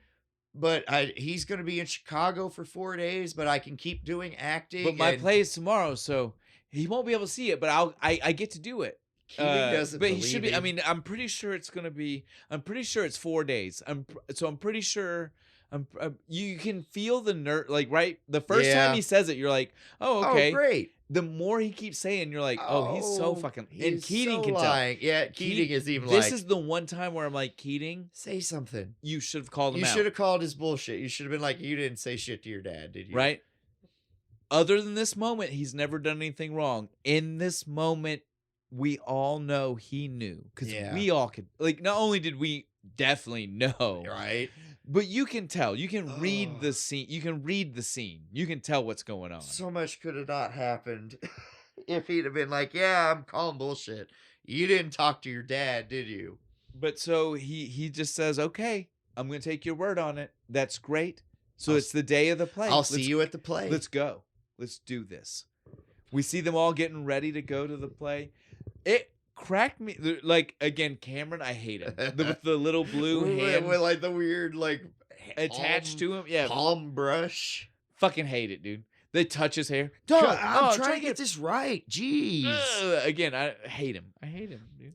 Where's Charlie? He said something about like he's got to like Don the Red or whatever the fuck. What's that mean? I don't know. He comes out of the fucking bathroom with a paintbrush. With a lightning bolt. It's a Native American symbol. For virility. Fuck you, dude. You're the Flash. I fucking love it, dude. I love it so much. They're like, all right, we gotta go. Did you notice how weird this was? We gotta go. The girls are waiting for us. What girls were waiting? The two girls from the cave, maybe? But where were they? Did we ever see them? They ride to the play with Mr. Right. Keating. Waiting at the playhouse? Do we see any other girls other than Chris? I know I've been joking about it this whole time, but like I really feel like there might be there's definitely like an actual director's cut with another hour. Yes, easy, somewhere, dude. I'm telling you. But so yeah, we see this. They're all like, "We gotta get out of here." When they start to head towards the car where they say girls are, but it's just Mr. Keating. Knox has to stay behind because Chris comes to the door, and when he goes to talk to her, he's like, "Why are you supposed to be here? You're gonna get me in trouble." Oh, so it's only okay for you to come embarrass me at my school? Yes, get the fuck out. That is the way he acted about it too, dude. So just like ushers funny. her out the door. Once they're outside though, snowfall, but only from every other angle except for when they're like right on. I was like, couldn't we do something here? Why do we have to? Because it's not even like light snowfall. It's massive snowfall. Massive snowfall from like two angles. And then it cuts to one. Nothing. It's like, I guess the snow stopped. Oh man. Oh, continuity was not good in that scene. I'm telling you guys. Fuck this whole scene. Somehow Knox's stalker bullshit works. And again, he's right though. He is right. The fact that she's there proves everything. Yeah, it does. She has no reason. If Chet wants to beat his ass and she doesn't care about him, then she would not be there. She would have actively sent Chet to go kick his ass. She would not have showed up to be like, you need to be careful because he's going to come for you. Yeah. He was right.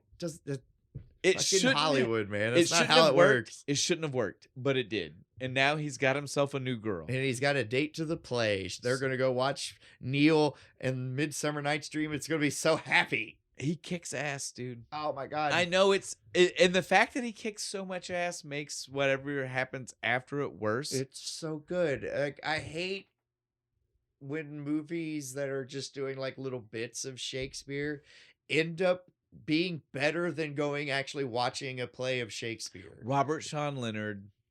Yes, Neil doing these parts. Being Puck it's perfect. The surprise, the shock, yes, the like joyfulness in his voice as he's doing it. Perfection, which makes the movie even worse. Hit so much harder. It does. So again, you guys know the movie's almost over, right? Well, there's like 30 minutes or something from this point on. But we're gonna roll through it quick because the rest stings. Yeah, it sucks. Okay. The play is so good, and then he's going to go do like the final speech at the end, and his dad is there, but rather than like letting it affect the show, he uses it to nails it. He's like speaking to his dad. He looks his dad dead in the eyes, and it's so poignant to like the other conversations that they've had. Dude, we even see Keating in the audience, like he's being moved. He's damn near in tears by it. All of his friends. Standing ovation at the end, right? Everybody, huge pop. Dad doesn't care. Doesn't give a fuck. I'm taking you out of this school. I'm going to enroll you in like military fucking school. You're coming home with me right now. You're going to be a goddamn doctor. You're not talking to anybody. You're not going back to your room. You're coming home. Even tells Keating, you stay the fuck away from my son. Well, Keating tries to defend it. Keating says, I didn't know. I told him to do the right thing. I don't believe you. There's no way he did this on his own. And they get in the car and they leave. Movie's over, right? Fade to black. I wish. I mean, that's already a depressing ending. But you can still at least interpret. Yeah, like maybe. Okay, guys. Go ahead. So he gets home. He gets berated by his dad. Berated. I mean, like, tore the fuck down. Mom sits in the background and lets it happen. Just does nothing.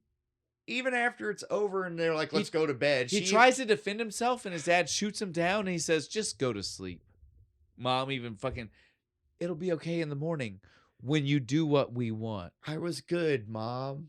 I was really good. And she doesn't even say, I know, or anything. She just leaves.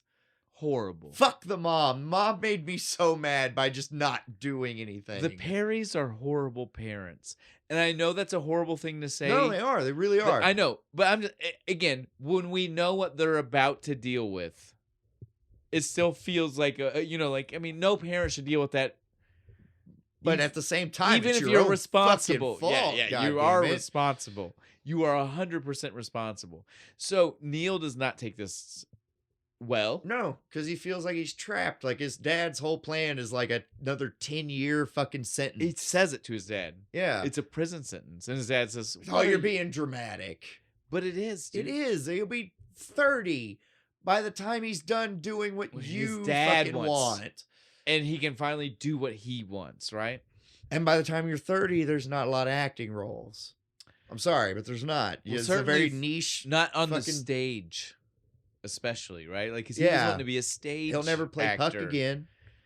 It's garbage. And so he goes to bed. And I love the end where we see this, like, we see how anal the dad is with, like, where his... He's even laid out his kids' fucking pajamas. And they make the transition shot of like the dad's fucking shoes looking exactly like the pajamas laid out. I love that transition, dude. And literally like it's sinking in to fucking Neil. Like, I have no escape. Yep. This is it. Again, guys, we're not this is the part we gotta skim past because I'm not condoning this, but I understand. I get why it happened. The man feels like he has no recourse. Yeah, and YouTube won't actually let us say what happened, but you all know it was bad. It was bad. I love how we don't hear it. Well, I love all of this, like the weirdness of him just opening the window, with his shirt off, puts on his puck crown, mask, like looking majestic in the window for a moment. And you're feel just it one last time. He has to be Puck one final time. Then going downstairs, we see the key. Yeah. Opening the drawer, he opens the fucking thing. We know what he has, right? Yep. We know. And then it just cuts over to Dad, and what was that noise? Shoots awake. We hear snaps. No sound. We don't hear it. I love that. I love that we don't hear the heaviness gunshot. of the moment of knowing what he heard, but we didn't get to hear. Yes, and we're just like, am I wrong? Like, you're hoping you're wrong. Like, that's not what he heard. But we couldn't be that lucky. The little puff of smoke coming up over the desk. Goddamn, dude. Dude, fuck. The heaviness of the mom. Just He's screaming. Okay. He's okay. He's all right. He's all right. And literally, Mr. Perry stopping her. Just stop. I can't hear you say that anymore because I know he's not. Yeah. Rough, dude. Immediately cuts over to Todd. Waking up. Yeah, dude. Charlie waking him up. Todd. Nawanda. Dude. I gotta tell you. Neil's dead. What? No, he's not. His dad just took him home. Nope, he's dead, man. Sorry about it. No. Cut to outside, dude. We don't even get to see anything about what happened. He's just like going through the snow. He's in his pajamas. It's a beautiful day. Fuck. Throws up. Yeah. Into the snow. I get it, because my friend died. Why is it so fucking pretty right now? It shouldn't be. It should be horrible. Yes, it should be just horribly gray, raining, thunder. Why is it pretty outside? We see them all at another assembly in the hall singing a song in memorandum. Yeah. For dear Neil. Literally seconds after they're done singing. Fucking Nolan. I'm going to find out who did this. Fuck you. You're all done for. You're all in trouble. His parents want me to find out. There is no leniency. Trust me, I will fucking find you. One final meeting of the dead poets in an attic. They're in I don't know where the fuck they're at this time. There's suitcases and shit. And Cameron is ratting us out. Well, they're literally talking, and right. That's all Charlie says it. Charlie says he's ratting us out. Where is now. He? He's a fucking Does anybody fink. know? Anybody know where he's at? Because if he's not here, I think we all fucking know. We all know what he's doing. And he shows up. They throw their cigarettes down again. Like the little shit has the gall to try and act innocent when he walks in for a second. Hey guys, what's going on? What are we doing? You fucking ratted us out, you little prick. What? I don't even know what you mean. Dude, don't even fucking. You fucking ratted us out. You told them. You know you were down there. As soon as they said you told a teacher, he goes, you guys know that there's a thing called the honor code at this school. If a teacher asks you directly, you have to answer. Ooh, motherfucker, god damn it. Fuck yeah. What are you more loyal to, asshole? The school or your boys? You got honor to your fucking crew here, man. And then while they're in the middle of the discussion, we hear a few things, right? Like we hear that Charlie believes he's already done for. Yeah, he's like, I'm fucked. I'm out of here. He's like, I'm already gone. And at first, like literally, even like Cameron kind of backs that up. He's like, yeah, that's. He's like, yeah, he's right. And if the rest of you were smart, you do what I did. So because you can't, what right? You can't save Keating because they're gonna pin it on Keating, but you can save yourselves. Why would they do that? Oh, come on! He wasn't the one who set us up to this. With his captain. Who are they gonna blame? Nolan, Mr. Perry? Are you guys out of your minds? Right. Schools go down for this kind of thing. Somebody's got to take the blame for it, and it's gonna be Keating. Fuck this scene, dude. And so. Fucking Charlie gets fed up. No, Wanda says, fuck a bunch of you. It. Pop. Knocks him the fuck out, dude. Oh, they all pulled him off of him. I was like, nah, let him beat his ass. He deserves it. Then we get the actual end scene. At this point, we can assume Charlie is gone. Yeah. Because, like, Cameron says so twice. And we never see him punched, again. And we don't see him again. His name's not on the letter that they make. The letter they make Todd fucking sign. Well, everybody. They're all of their names are on it. Yeah, they all get called down one by one. They each sign the paper. And again, this is what's so hard about this scene, right? Like, because Keating knows. Keating knows that they did that. Keating knows the school made him do it. He has no ill will towards these kids. Because he knows it's not their decision. Yeah, he tearing them up. It's tearing Todd up, man. He can't stand it. They're in class. Right, Mr. Keating comes in. Nolan is teaching. Fucking Nolan is teaching. Fuck Nolan. Dude. Keating says, "Can I get my stuff, or are you gonna make me wait until after everything's over? So. Get it. Just be quiet about it." He says, "Get it now." He goes into the fucking room. He starts getting his stuff. He's kind of listening. What is it that Nolan's teaching them, or trying to teach them? He wants them to read the fucking intro, by Pritchard. And they're like, it's kind of not there. What do you mean you don't have it? Never mind. Here, read it from my copy, right? Literally, fucking. I love the snicker from fucking Keating in the. He's the over. Office he's room. like. I love it, dude. I love it. And he steps out and he's looking at everybody as they're reading this fucking thing again. And he's just like, starts to leave. Horrible. And Todd jumps up and he's like, "Mr. Keating, I swear to God, they put me up to it. I didn't want to say, dude. I know, but it's fine. It's okay."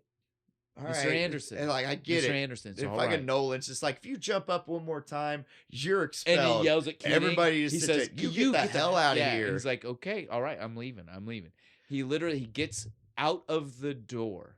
He is no longer in the classroom. Nope. Todd jumps up on the desk.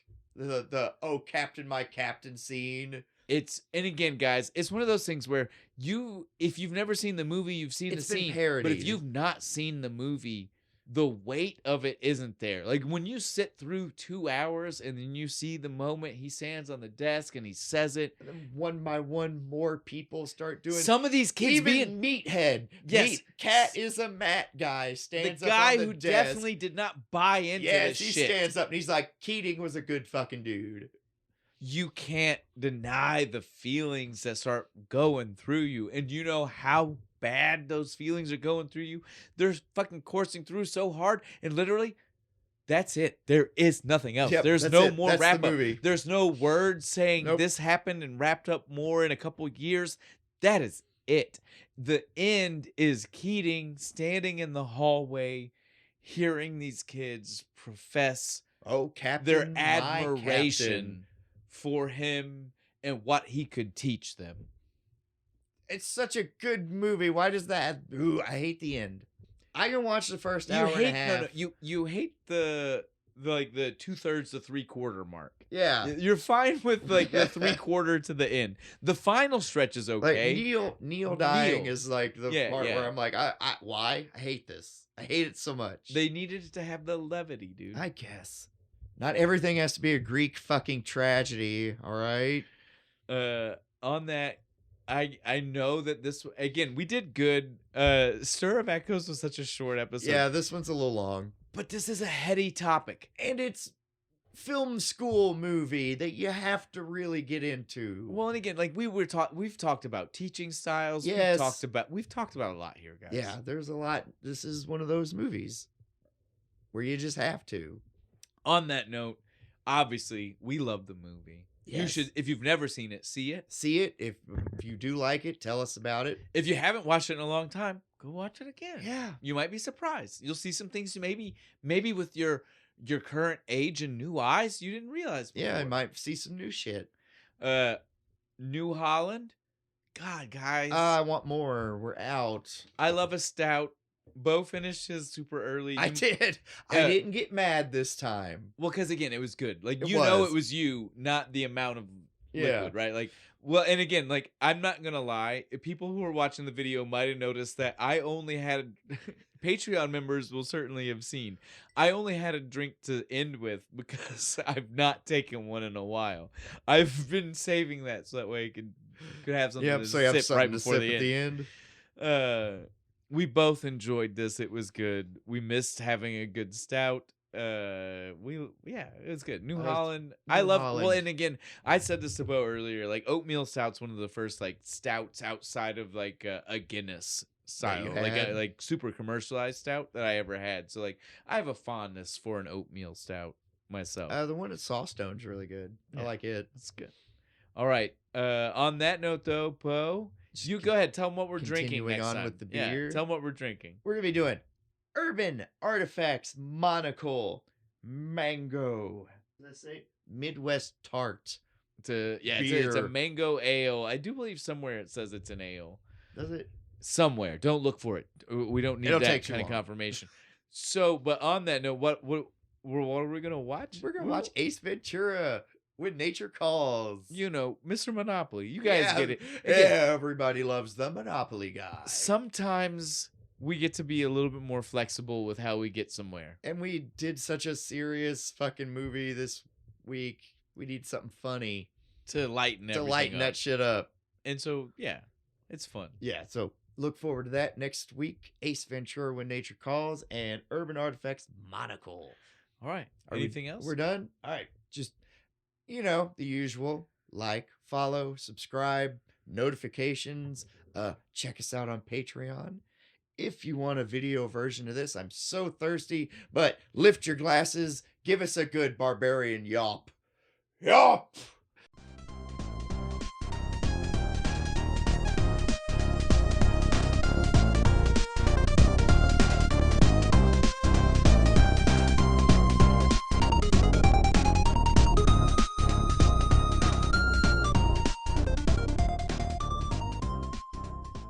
No wonder.